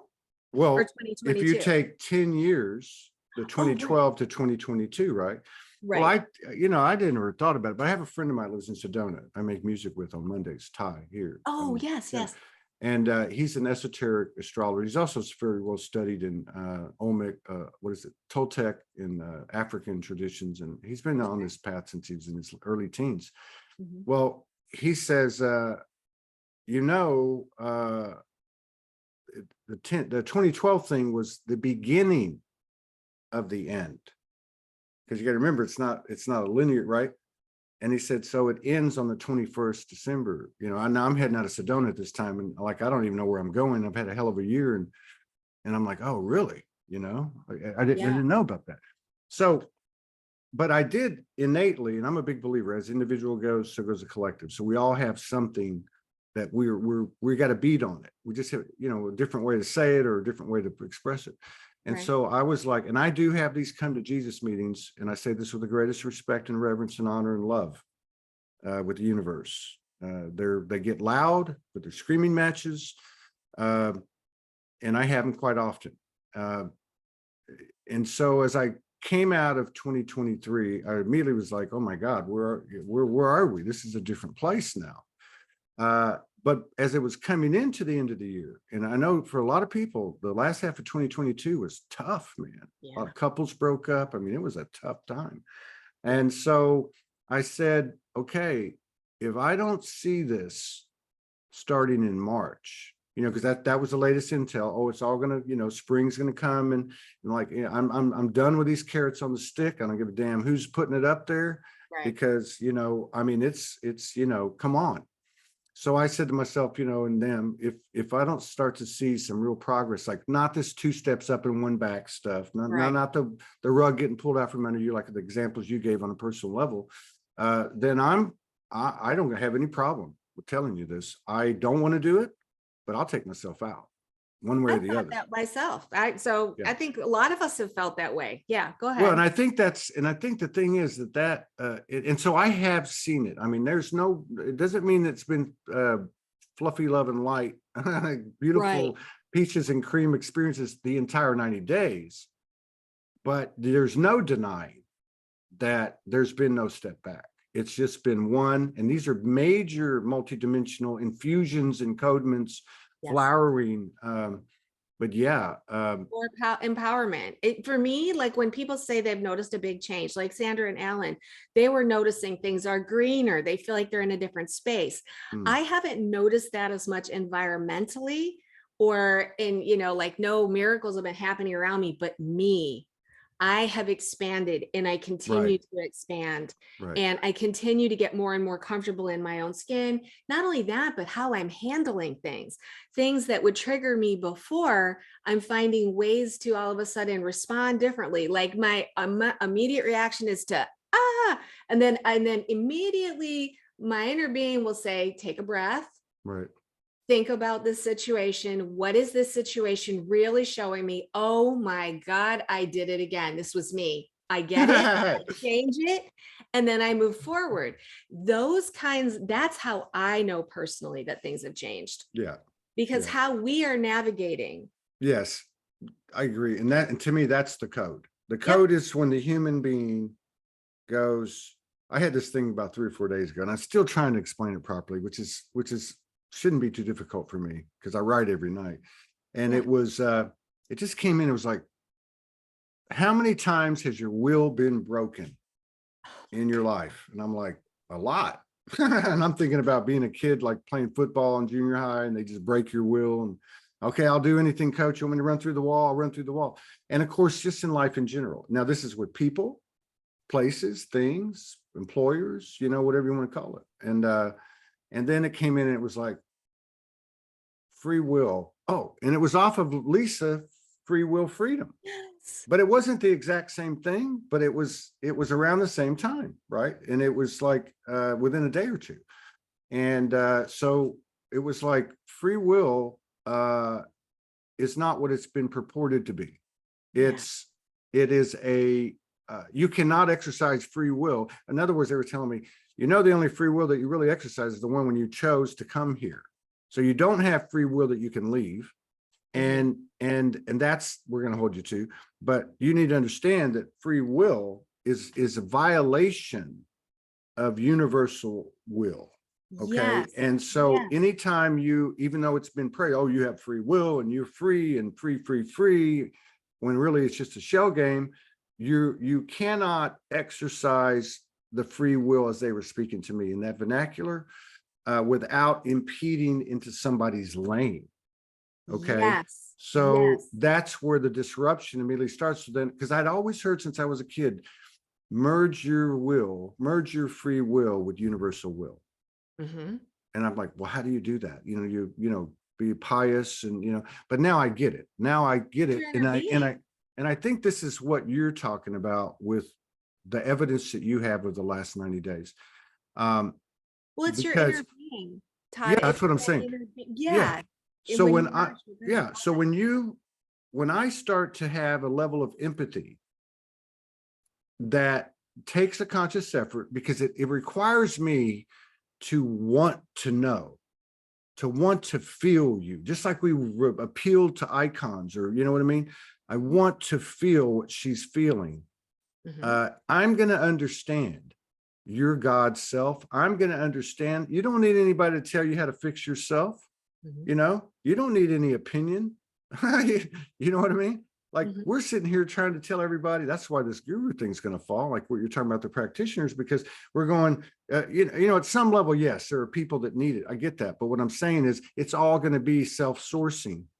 And so when I can recognize that you are what I know I am and what I'd like for you to know that I am, then it's going to change everything. Like everything changes, like words go out of our dictionary, like forgiveness, because for what? You know, or the old I love yous, or surrender. There'll be no surrender. You know what I mean? The surrender is the fear, right? That it's like you were saying, we don't know. The only thing we know about where we're going is that it's unknown. And that's really the cycle of life to me, because the mother's womb is the holy darkness. Love creates and conceives, and then all of a sudden there's a third energy about to be born. What is it? And everybody's in the middle of the great void going, let's go, and getting shot out to shoot. But I do feel like our efforts are absolutely going to be reciprocated a millionfold. Well, and when it comes to not knowing where we're going, that's the importance of your authentic being. That's the importance of being highly connected with your individuated being. And that is one of the blessings that I've had in this case. I mean, I know that in this case of not being there with another person at the finish line, some people chose to be there with someone at the finish line, and then some people didn't. But it's that needing, because if you don't know where you're going, I mean, my biggest anxiety in life has been, oh my gosh, something's going to happen and no one's going to be able to save me. I mean, that's just really, you know, I'm going to have a heart attack. There's not going to be anyone there to call 911, because now I'm living up by myself, right? And so these fears of being alone, I am honestly now at a state where it doesn't matter what happens next, because my inner being is in me. Right. And so my inner being understands and has continued to unveil things to me moment by moment by moment, and giving me all kinds of answers. I'm finally confident enough that no matter what's coming, it's going to be amazing, and not being in a space of fear. Right. And I do think that that's a place we all have to get to. Right. Not that we all have to get there in one moment. We're all going to get there at different spaces in time. And am I always in that moment? No. I mean, we're, like you said, back and forth, just a little bit back and forth, back and forth. But I wanted to speak to what you said about free will. And that's one of the things that came out with Lisa's conversations, is that free will was the rule of the law here in this construct, which meant when we came in, we could do whatever we want. It's not that there aren't consequences for what you do, but we could do whatever we want for ourselves. So we saw how that worked out. You know, I'm sure we all have incarnations, and this is what gets down to the narcissistic piece. The narcissist is really, for whatever reason that it's formed, and it can be formed for all different reasons, it's grabbing the ultimate steering wheel and trying to control everything. Right. I'm going to control everything, including the people that are in the narrative. Right. I'm going to control everything. That is the service to self. That is the sons of Belial from Atlantis. That's the energy of one particular people. Break it up into political parties, or however you want to do it. Some people see this as being service to self, and this is being service to others, right? And I do have one really good past life memory of being in Atlantis as a mediator. And I have been told that I've been a mediator in many lifetimes. Bringing the polar opposites of this has to come to center, to where freedom is when you do without limitation, you create without limitation, but you're creating with love from the heart, with respect for all. Right. Trinity and energy. That, yeah. Right. And like that's win. Yes. And so this free will, I forget who it was. I think it was Lisa that said from back home, they were talking about how the cancer of our world is really free will, people just doing whatever the hell they want. And if you think about it, we've just gone through a really polarizing period of time where everyone starts, I'm going to say whatever I want to say. I'm, fuck that, I'm doing this, I'm doing that. That is the ultimate free will, actually. But it's like the pendulum swing. We've Right. had this huge pendulum swing from this restriction to I can't say what I want to say, or I'm, to I'm going to just lay it out there. But it's in that pendulum swing, in the polar opposites, that all of us have had to wake up and say, wait a minute. Number one, I don't want to be anyone's doormat. So we start realizing where we're empathic and we need to step up and draw those boundaries. I cannot tell you how many experiences I've had on both sides of looking at narcissistic pieces where I want to control and letting go. And then how on the other side, when someone's trying to control me, draw the boundaries, the balance. And that, I believe, my friend, is why I keep saying 222 or 1222 or two. It's balance. Yeah. That is where we're headed back to. Once we get into this balance and energetic balance, the shift to that higher vibrations is going to be. Yeah, right? I think like, people talked about this month, blame, dropping, shame. I picked that up a couple of Fridays ago. Morgan's pulled in betrayal, all these byproducts of fear, I guess, programming or patterns or behaviors. Victim. Yeah, victim. Yeah, victim. Okay. So and it's like, okay, I saw somebody talking about I think it was, I don't know who it was, but it was somebody that people know, and it was about Nazi Germany, and it was being used as an example. And what he was saying was, it wasn't Hitler. Okay. What you had was, you had the head, the oligarch or the government or whatever, that was for the first time really, really, like, say in a modern way, in a contemporary way, propagandizing everything. Right. Tells the famous quote, tell people a lie enough and they'll believe it. So, but he was going deeper. He was saying, when that which is feeding everything is lying, is not loyal, et cetera, et cetera, et cetera, then it just permeates right down to, and he took it all the way down to the households. Right. So if you have a government that's lying and it's going, and the country's lying, the military's lying, religion is lying, then the husband's going to lie to the wife. Right. The parents are going to lie to the kids. I mean, so I just think that part of the big, I guess, like the big catalyst or the big eye opener, I'm hoping, and that's what I feel is, we're impasse. We're 100% impasse. Can't, the quicker we can understand that your pain's no different than mine, it doesn't matter what it looks like, because it's proportionate to my life experience.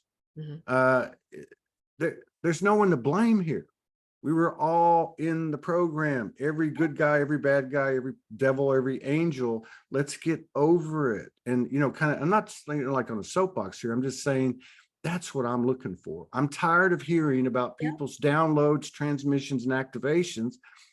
I want to be able to walk down the street and look at the person and smile and say, hello, how are you today? Yes. You know what I mean? That energy right there will change this world, or change a region, or change a town, or a group, or a village, or whatever, overnight, or a relationship. Why can't we be just smile, be happy? Right. It's doable. This is doable. This world has told us that we got to be in pain and suffering and all that bullshit, not anymore. No, you got it right there. I mean, it's the whole thing. We are the ones we're waiting for. Yeah. We are. And the more that we do that, but I do believe, though, that there are realm level things that are playing out, that have to play out. Yeah.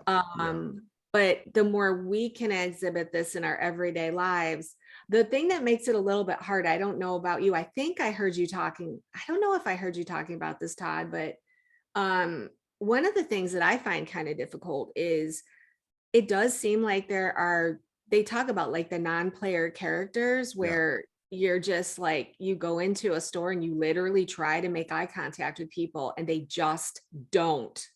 It's the most frustrating thing. And I think that that's part of what I'm ready to get rid of. I'm ready. I don't care if there's 25 people that I know. I would love to be able to see them all, look them in the eye, smile, give them hugs. Hey, how's it Yeah. going? You know, it's like, Yeah.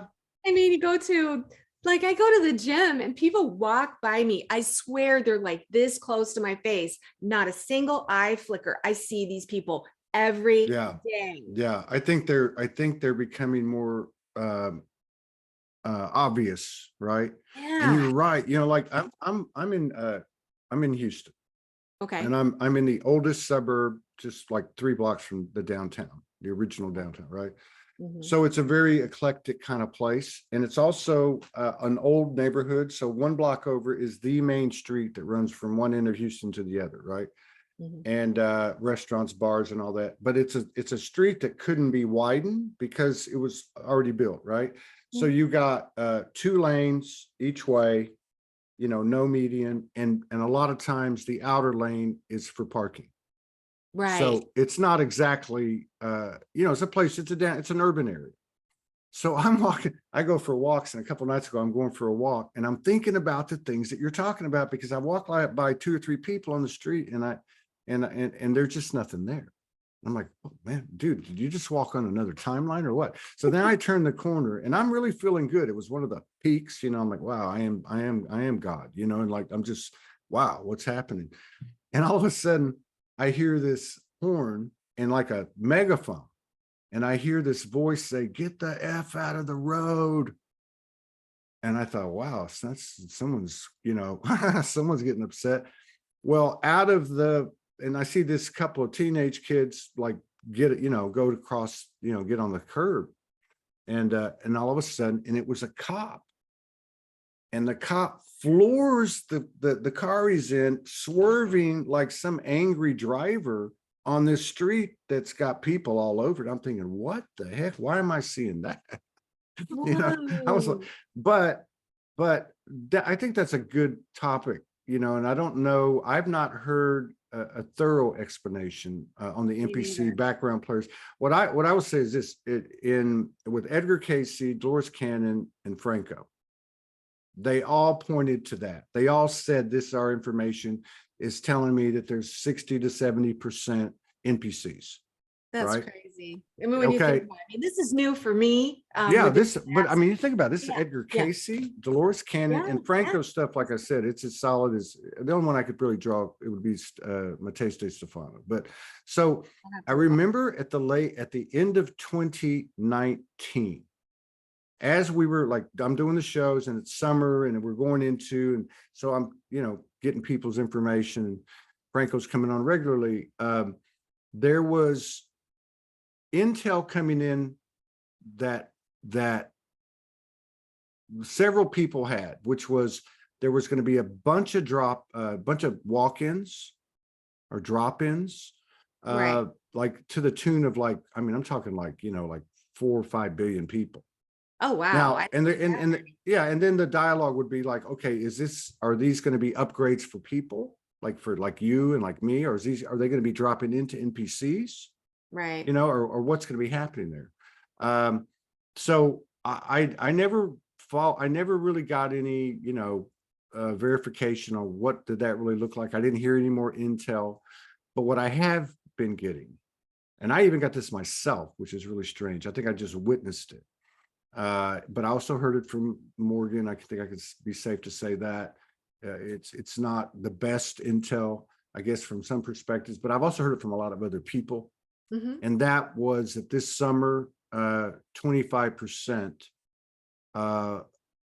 would transition from the body. And you think those might be the NPCs? I don't know. I think that, you know, that 2019 information that came into me, I looked at it energetically. Well, this is a good thing. We've got Okay. higher aspect energy dropping onto the earth. These could be newborn babies. It could be upgrades for Todd. It could be NPCs being turned on. But I think there's 2 things that I'm noticing people say. One is I'm seeing a lot of people that aren't there. Oh And my God. maybe our awareness has gotten to a point now where there's the bifurcation or whatever you want to call it. But I think the other thing is, if there is something to a bunch of people leaving, you know, I think that's like that late 2019 info, that it's a very positive thing. Not that anyone should suffer, we know this, but that they'll be taking a lot of shadow with them, as Morgan's channeled over the years. That's what we do. It's an act of love. And also that, like what you were saying about yourself, you're here till the end.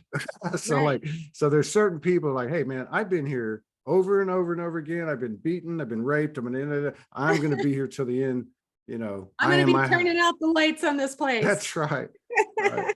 But yeah, so I think it's the summer. I was told in January that this year is going to have the same pattern as last year, except for this year, it'll be more balanced. And I know that wasn't just for me. I know it was, it was kind of a collective thing. So I feel like this summer is going to be hot, because last summer was hot, like hell hot. But I don't feel like it's going to be as disempowering or chaotic, because one thing about, if let's say it's a case like that where you have this large group transitioning, that's going to have a huge impact on the souls of people. Just like COVID being locked down did, self-introspection, talking to people that you live with, that you haven't talked to in 20 years, but now you're in the same house and you got to, kids being pulled out of school. So that rhythm of that stranglehold upon the soul of the world, so to speak, or the children, was removed. Freedom was, homeschooling and all that. So I think it would have an impact like that. And again, I don't see coincidences, but I will tell you something. In the last 24 hours, I know of 2 people that I consider very close friends have passed unexpectedly and quickly. If I go back just a few weeks, I could probably name almost 10. Wow. Yeah. And so that's a bit, noticeable. What I would like to jump in with is that I think that a lot of these transitions, let's just remember, this is how they chose to exit the game. True. They're literally, we're done with the recycling program of reincarnation. So there's none of this false light stuff where they're going to get, swooped up into the, the karmic cycle of coming back again and again and all that stuff. They're going straight either to, from what I understand, they're either going to a waiting room kind of place where they have to process some of the stuff that they've got before going to the 5th, or some are going straight to the 5th. They won't be coming back into the game. Right. So yes, they're taking but this is how they chose to go. Now, I do think that it's possible that some of these are the NPCs. I think you're right that there's probably a big blend between what those walk-ins looked like. I mean, Yeah. I've had a huge walk-in. I've had many of them. In fact, my even though I know everything, like I still remember everything. I didn't have another person walk in. I just had more and more and more of my right, higher aspects of you. Yeah. Which I think of as being different, because I know people who have had completely different souls walk in and their kids are like, yeah, you're not my mom. Yeah. I had that had conversation with Franco the other night. Yeah. I was like, Franco, are you going Really? to come in, take mine? Yeah. Sometimes it's like that. But so we've got the transitioning out, but what I was going to speak to in terms of what we're going to experience, I really do believe that we're going to experience where we are at from a vibrational standpoint. How much of the work of taking responsibility for creating our own reality, to the degree that we've done that, Yeah.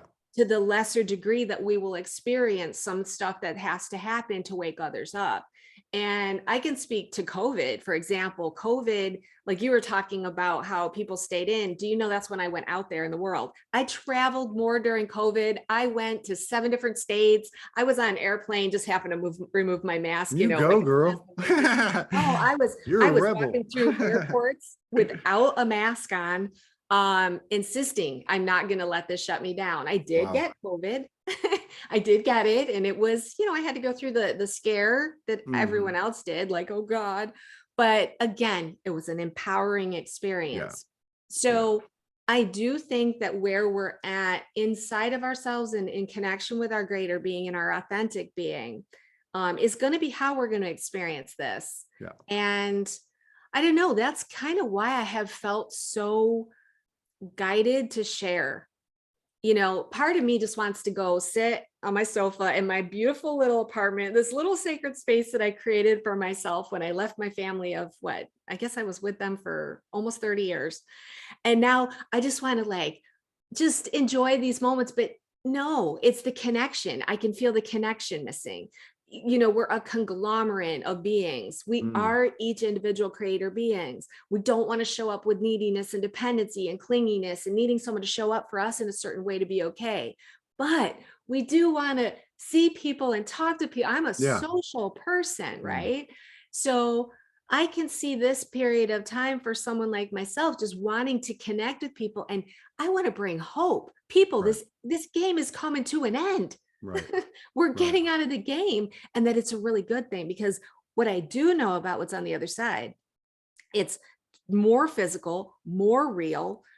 We have no limitations on us, not like we do here. Wow. Every day I'm confronted with, oh my God, yes, that limitation. It's always technology for me because I work in technology.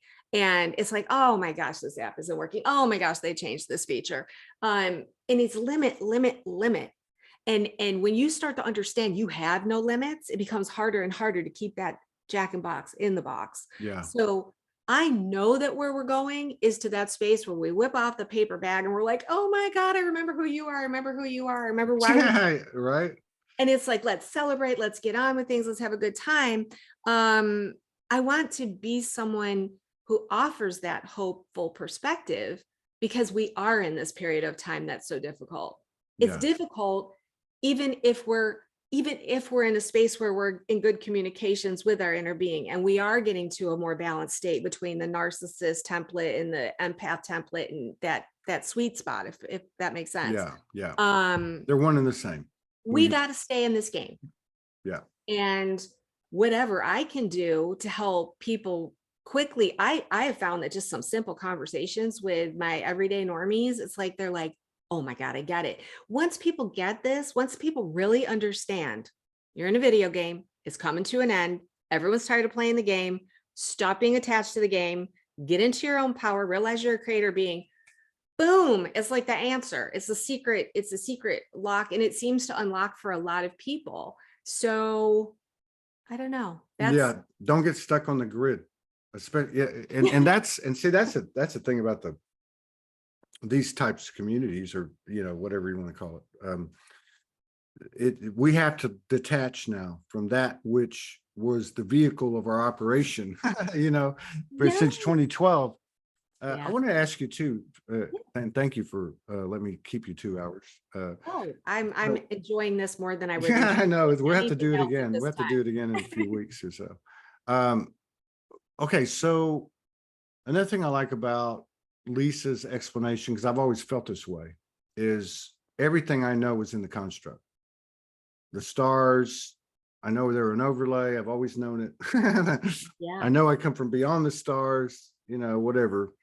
But I can really appreciate that. And I did appreciate that when I heard her say that, heard another person say that, because those things can be disempowering too, in their own subtle way.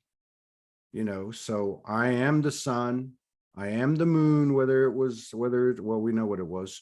It's still God's substance. It's all God's substance, even if it's a video game. I can part of the game. But my question is, I have a curious mind. That's why I love doing the show. Is my lucid dreams are very, very strong. Anything I can remember from dream state is something I can usually put to use most of the time. I understand it. Wow. There's different streams. One's obviously, you're collapsing the timeline, or a program. Another one's futuristic. But I know, as sure as I'm sitting here, that I'm all over the place. I can go wherever I want, and I'm working my butt off, just like all of us are when we are in dream state. Right. what are your thoughts on that? I mean, there's no right or wrong. What do you think about that? Am I in the construct at all times? I can see where I am some of the time for sure, but am I in the No, I construct all the think time? no, I Or- don't think you're in the construct all the time. I really do believe that our inner beings, our greater beings are outside the construct. Yeah. I think the construct is where we came in to play the game. And if you listen to any of the things that Athena talks about, like when we come into the game, we merge our essence, we merge our creator being essence into the soup of creation in here. And we have our own individual soul signatures, and we come in, and everything that we experience here is all very unique. And it's, I hate to say this, it's all data mined. It's all, hey, how does Todd handle this particular situation versus Debbie handling this particular situation versus, so it's been this one big experiment of put the paper bag over your head and then come in and experience all these things. And we're going to find out what everyone does. How does everyone feel? How does this person feel? How did they handle? So, yeah, I guess that's right. going back to what you're saying about being in the construct, I truly believe that the essence, the creator being that came into the game projected its essence in here. Okay. It didn't, this is just my own opinion and my own take, that my greater being is outside the construct, therefore is not bound by all of the rules to this game. Now, I cannot wait for you to interview Darius. He's going to give you so much information that's going to like really get you super excited, just because this conversation speaks so much to that. So I'm not going to, Yeah, it makes sense. Everything's happening sequentially too. You know what I mean? It's just, it's mind boggling to me, the way we're all connecting at just this time. And all of us are kind of like all helping each other get to this place where we know inside of ourselves what is taking place. And I think you're going to get some more pieces of that with Darius in terms of the reality and the construct and being inside the construct and outside the construct. Yeah, I saw some of his, I watched some of it, and I'm real interested to see that. His PowerPoint, or, he had some visuals. He was sharing the screen. Yeah, it was very, very interesting. I'm like you, I don't get to watch entire things, but, I was able to pick up. Go ahead. I was just going to say, I did the workshop that they did on April 1st. That was the big changer for me. That was really, I think, after I had the huge walk-in of my being, I'd say it was around March 8th or 9th. And then by April 1st, I had signed up to be in a workshop, and it was Athena, it was Lisa Harrison, and it was Darius, and it was another girl by the name of Alicia Brochet. Yes. Oh, I love Alicia Brochet. She'll Yeah, be so next week. this four dynamic duo and Darius putting together a whole slideshow was incredible. And I mean, once I had found them, I knew, okay, I'm finding that neighborhood. Okay. But as far as your experience in and out, I have to snooze this. My Windows wants to update right now, and I'm like, yeah, I don't think so. I don't think you see what I mean? Technology, go away. But yeah, as far as you being in and out of the construct, absolutely you are. Yeah, and I can feel it. Yeah. You're traveling all over the place, and I wish I had that piece of myself. I don't. It's really strange. Well, I don't, I can't say that I have a lot. I know people that have a lot more than I do. I would just say that, but it's really the things I don't remember. That sounds crazy. But I can feel them. Like I can feel, I can feel it. I just know it. Now I can, the reason I asked, I'm curious about the question is because I have specific over the years, I'm in the construct, like I'm in the galaxies fighting the dark or shining light, and or creating or something. But and then the other thing is, so that to me feels like in the construct. Yeah. And then the other thing too, which I find really cool, is you probably experience this, where people will, and this is weekly, like I'd say probably anywhere from 2 to 8 times a week. People will contact me. You were in my dream last night. You gave me a crystal. You and Morgan showed up and gave me a blessing, or all these different things. And I can, how you said you can detect the truth frequency. Yeah, you can feel it. And so, there's some really cool interactions happening with us at layer 2 or 3 or something, you know, which feel really, really good. Right. In terms of like, I would just say over the past year, many times I've had these lucid dreams where be a bunch of us in a room and we just got out of it and we're all like dressed in white going, hey man, let's go to the party. Or we're waiting Oh, on so-and-so. please. Yeah. Please, can we just get there already? I'm ready Yeah. for the parties. Well, I have a feeling when we get out of here, the first thing we're going to say is, man, I want to go back. I think about that, and that is part of my self-talk daily Mhm. is embrace every single moment, Yeah, good, true. bad, ugly, indifferent. It doesn't matter if it's tech issues. It doesn't matter. Oh my God, I've had shipping issues with our products. Yeah, and it's like, just don't bypass any of it Yeah, because you will regret it. This is the end of yeah, the game. yeah, And that is part of what keeps me in the game. But really, I'd be honest with you, conversations like this help so much. yeah. It Well, yeah, really I think there's a big difference between collaborating and holding each other up. Uh, Mhm. it's like, you know, like we were talking about the human interactions. Well, the Mhm. human interactions in the old template, we'll call it narcissist empath. Somebody's getting, somebody's taking power and Yep. somebody's giving up power. But the reality is we're both giving up power, even the one that thinks he's got power if he's controlling But, there's a constant, Building imbalance. up, supporting. Oh, let me help you while you go through your Yeah, horrible thing. yeah. Okay, now Oh, it's I my get to, turn. I'm you know, going through a horrible time.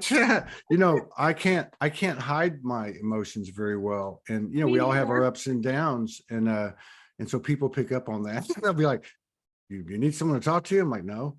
But, Exactly. but But yeah, I mean, that's what it, this is all just in retrospect. I mean, but so my point is, imagine us now coming together, even if we're in the final days, final whatever, and having these exchanges where, Morgan talks about merging, which is always emerging, right? We're merging right now, right?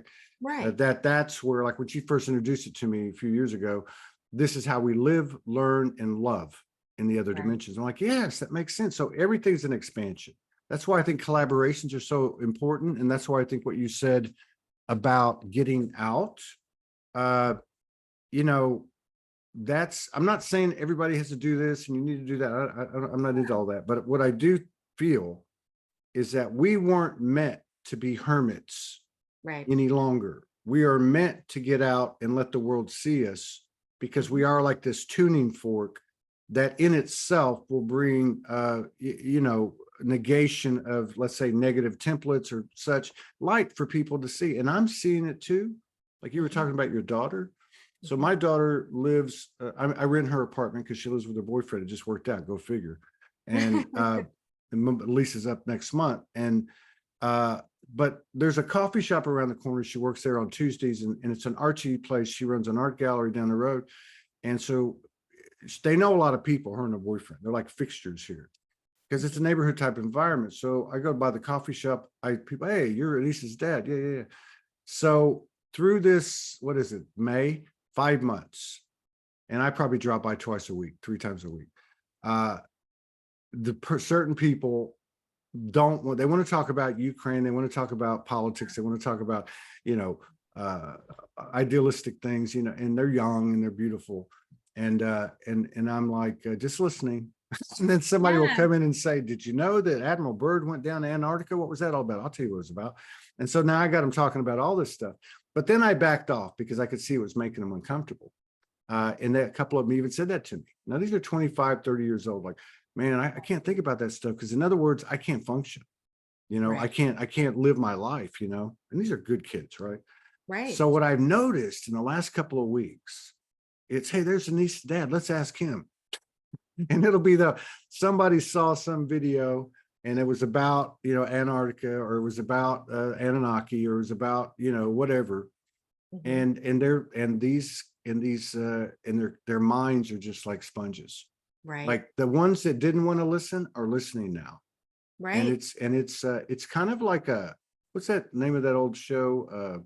Friends? Didn't they have like like a Starbucks they hung out at Oh or yeah, the something. coffee shop. Right. Well, Yeah, I think it's yeah. So this place is like that. It's an old house, and it's mhm. indoor, outdoor, upstairs, downstairs, and it's like that though. So you walk by and you hear people talking about things, and I swear to you, in the last 2 weeks, I walk by there and I hear people talking about the type of stuff we've been talking about in these circles for 10 plus Music years. to my ears, man. Music to my ears. It's Mhm. like that's eh, if the rest of this goes the way I hope it goes, that's what we'll be doing. We will be observing and Yeah, watching as these different people start to have everything sort of sink in. But I yeah, also want to be there to say, don't go to the dark spaces, because I think we've been to those dark spaces and yeah, we know this is coming to an end. And I think that's my message for it's like, yes, you want to learn about all this. It is really for the purpose of them unattaching from the illusion, exactly.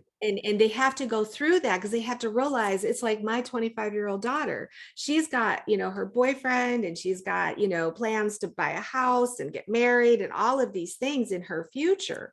And I never say to her, that's not going to happen because we're going to a new space, because in the new space, you can create those same things. If Mm, that is what you want to experience, you can go to the other side in the higher realms and create a picture perfect where you don't have to go show up at an accountancy agency to make a paycheck so you can pay for your car and your insurance and all that stuff, what you were talking about earlier. mhm. So I think that the message, I'd like to hear more and more conversation of that, and more of us doing collaborations like this, and having this reach people so that they can open up to new ways of looking at what they're seeing. Because what I really, I can't say it's going to go the way it's going to go, but what my hopes are is that they don't go down deep dark holes. Like you said, I can't really deal with that. If I deal with that, then Yeah, it's going to mess up what I'm yeah. doing It's in like fingernails on a chalkboard.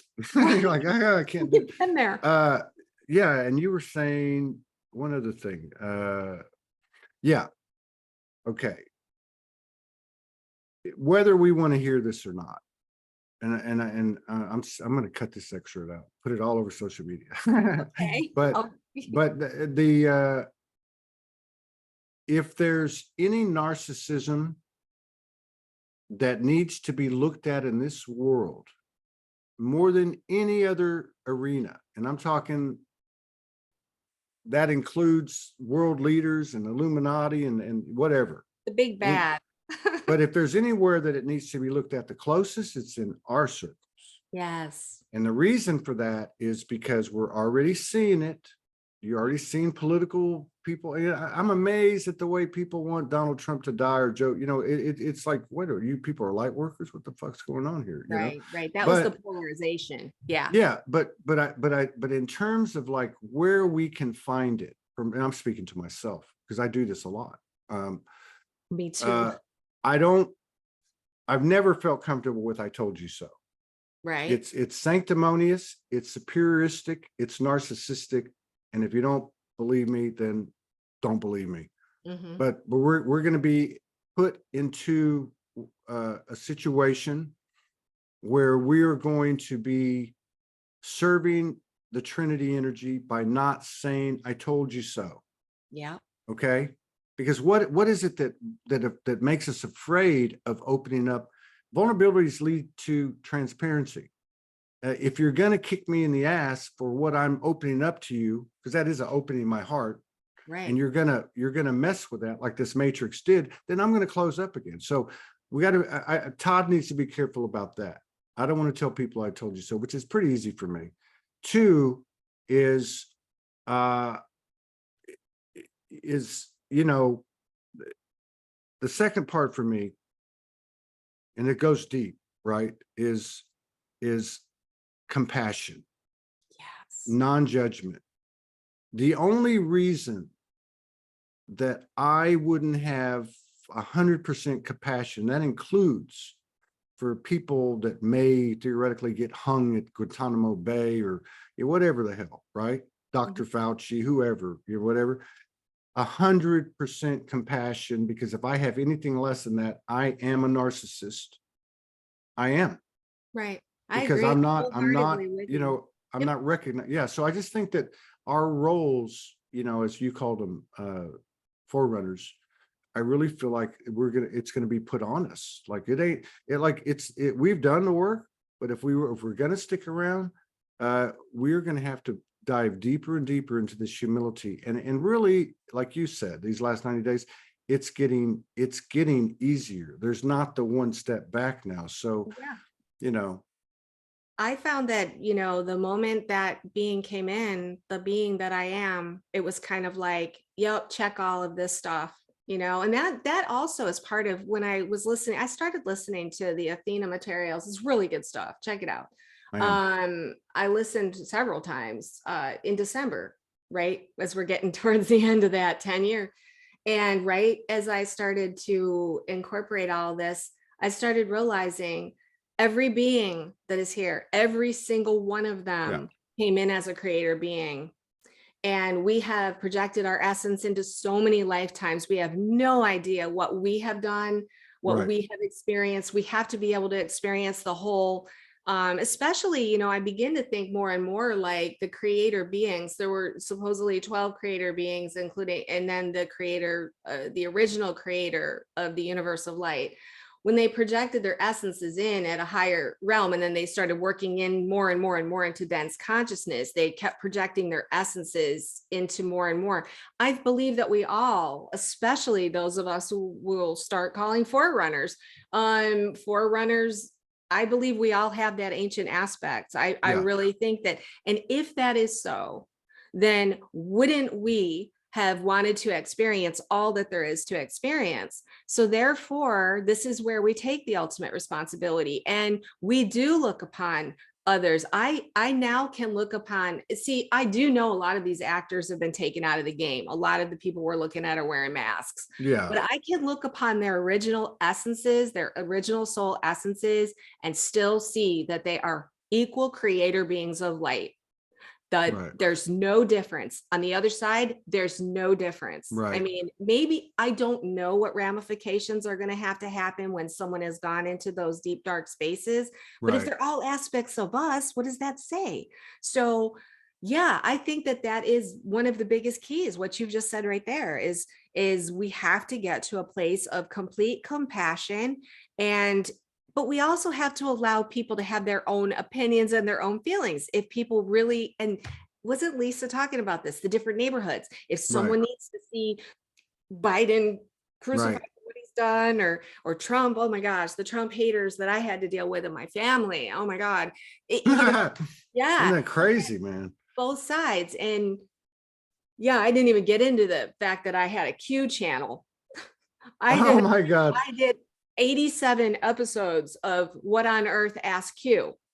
Wow. I might have seen that. I might have seen that, because the more I definitely recognize you, you know, as they say, but I think it's from more than that. And I've not met you before, so I believe it's from. It could have been. I did a lot of those episodes, and of course I got taken down with the mask, you know, but I will say this, that period of time where I was following Q so heavily and all that, that really taught me about polarization. Yeah, because once I took this firm, I know what I'm talking about stance, and I'm I know, right? I know. I came out and said, I don't trust any of them. And I got people writing me notes. Well, and I'm not saying that there's not some, but that's a great example. If I go there now and again, I see them all as creator beings. Yep. But there are all these belief systems and overlays, right? So if I go to the Q scene now, which I followed it was intriguing, you know, and then at some point you're like, okay, wait a minute, man. The carrot on the stick thing again. I mean, it sounds like we are the Galactics and we are just hang on a little bit longer. Same thing, but it has purpose. I mean, I'm watching this. Okay, they're still showing Wano Saban. He's still showing his shoes. He never shows himself. And I'm like, just listen for 5 minutes. Listen for 5 minutes. I'm like, what? Like you know, this is the same. Same shit, different day. Well, it's just like what's being fed to us now. It's like whatever that stream is, it, like you said, it about the couples, it's coming from the old. Yeah. So it's built the same way. You can't, you know what I mean? It's like what you talked about, what you did in the 90s. And I've looked into that stuff. because I'm a total rebel, you know, total outlaw. Oh. And so, and it's caused some problems now and then. But the thing is, I've always stepped back because I thought, well, how can you rebuild from the constructs of duality? Now, Right. you can find their rules and you can beat them at their own game, but what ends up happening? You They end become up them. telling you you're going to go to jail or give up your house, or you disappear depending on the issue and who you're involved with. Yep. Okay. So yeah, I feel like that as a result of that, it's all come down. It's like inevitable. It's just me. Every Mhm. narcissist is me. Mhm. Every empath is me. Every issue is me. Every war is me. And I can make the decision in my field right now. That's no longer, I'm done with that. I'm done Yeah. with it. I'm like the kid that went to work the first day, you know, or somebody came on the other day and they said, they're talking about their kids, you know, metaphorically. They said, my kid's looking out the window and going, nah, I'm not doing that. Yeah. And I My see, 19-year-old. yeah, Yep. My 19-year-old is she's not gonna play their game. She just yeah. won't. Yeah. It's like my two youngest the same way. You know, they're 21 and 22 now. The young one, the one I was talking about her boyfriend earlier, this is her apartment.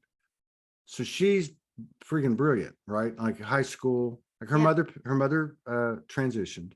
Oh, okay. I was homeless. We get back together. We do some healing. She's now 14, I'd say 14, and you know, family's going to take them. Todd's doing Soulogy. He's a nut and he needs to leave. And so this is kind of how it went. So Mhm. it ends up, she goes from one place to another. Now she's about 15 or 16. And I'm on the road doing Soulogy, living out of a suitcase. And I tell her, you know what? She goes, well, Dad, I want to go live with so-and-so. You know, her daughter's my friend, and you know, she got 3 years to go in high school, right? Right. And I say to her, look, you know, if this one doesn't work, you're going to have to come with me. That's all I can offer you, because the last time we got here, the state wanted to take you, right? And I'm not Right. letting that happen.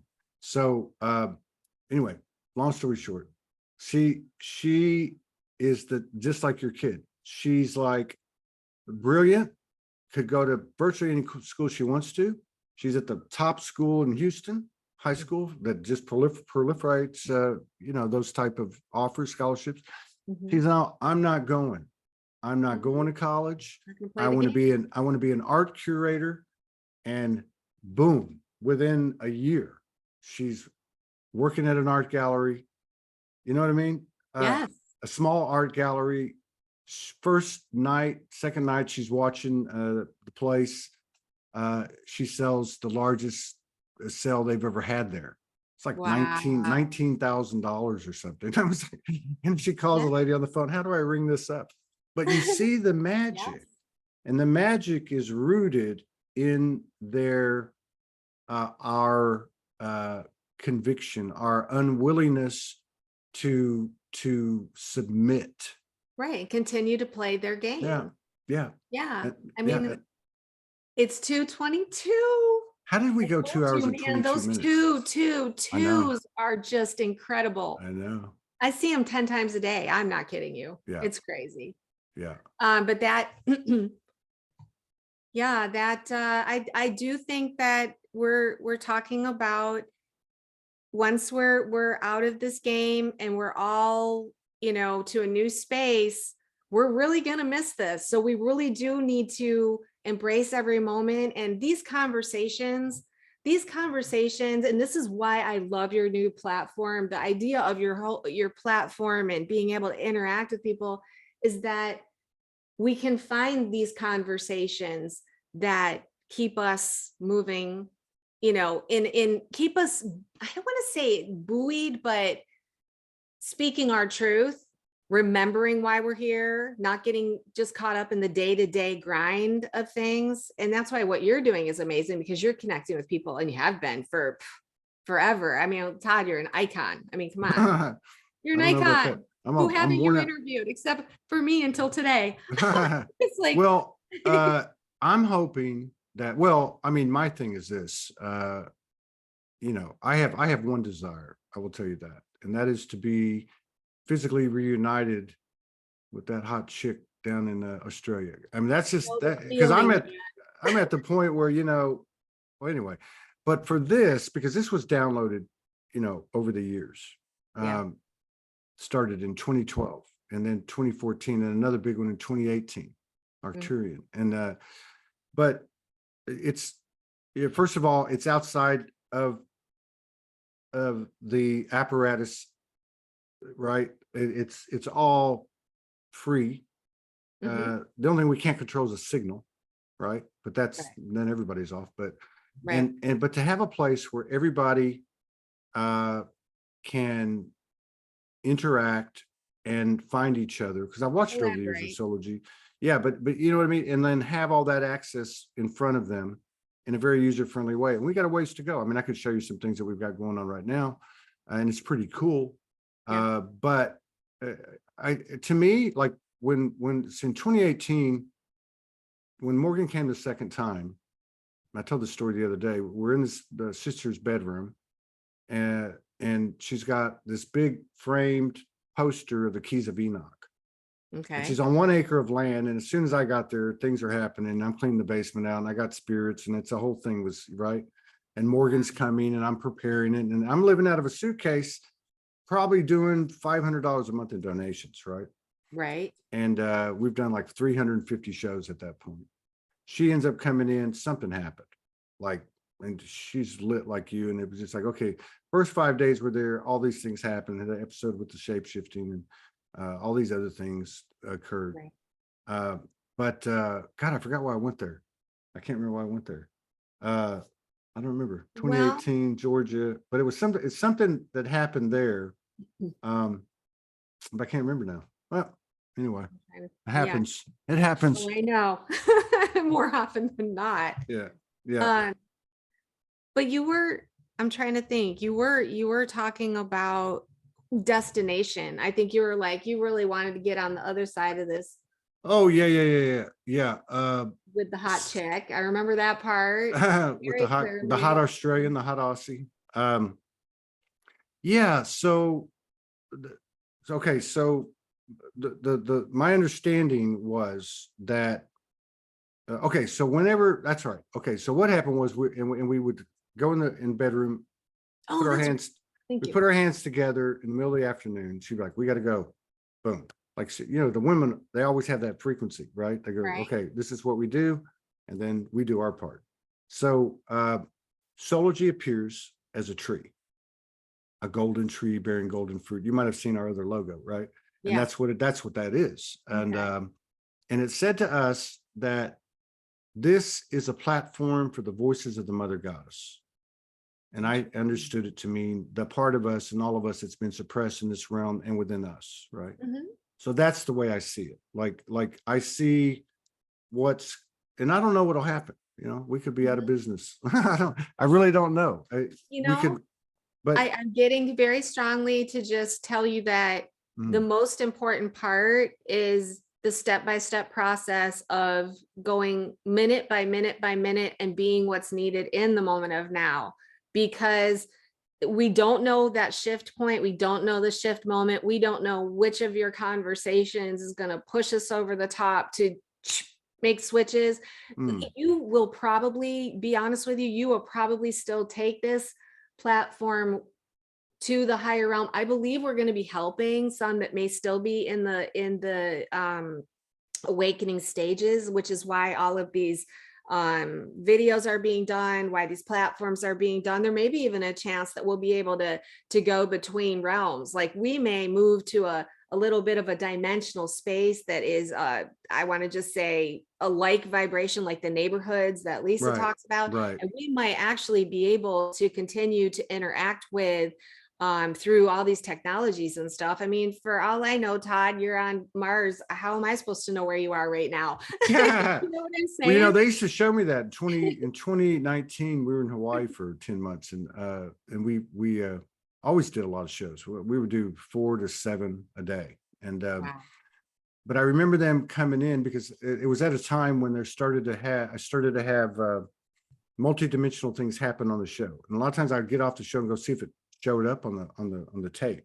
Sometimes it would, sometimes it wouldn't. Amazing things. Right. But I remember them coming in over a period of a couple of weeks and telling me, this is the greatest reality show on earth. We watch you all the time. And it was given to me in a humorous way, but also in a way where the tide started to turn, I think is the way I understood it, where we were all coming in, getting the coding, turning it on through the connections that we deemed external, but they're internal, you know what I mean?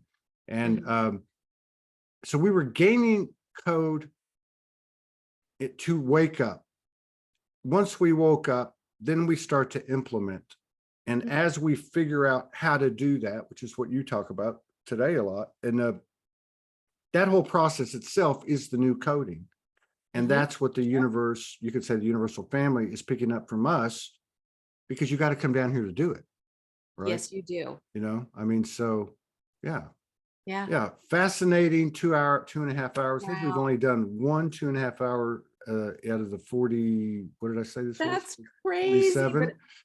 But Yeah. I really enjoyed this time together. Yeah, I mean, absolutely. I learned so much, and I learned a lot about you and where you're coming from. And yeah, I feel like I made a new friend, and it's so Yeah, you made a bunch of friends.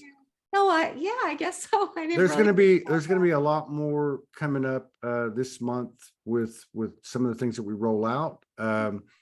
But the main thing is, and I'm just going to say this to everybody, because I will be more vocal. It's just been a really strange 60-day period. A lot of stuff going on.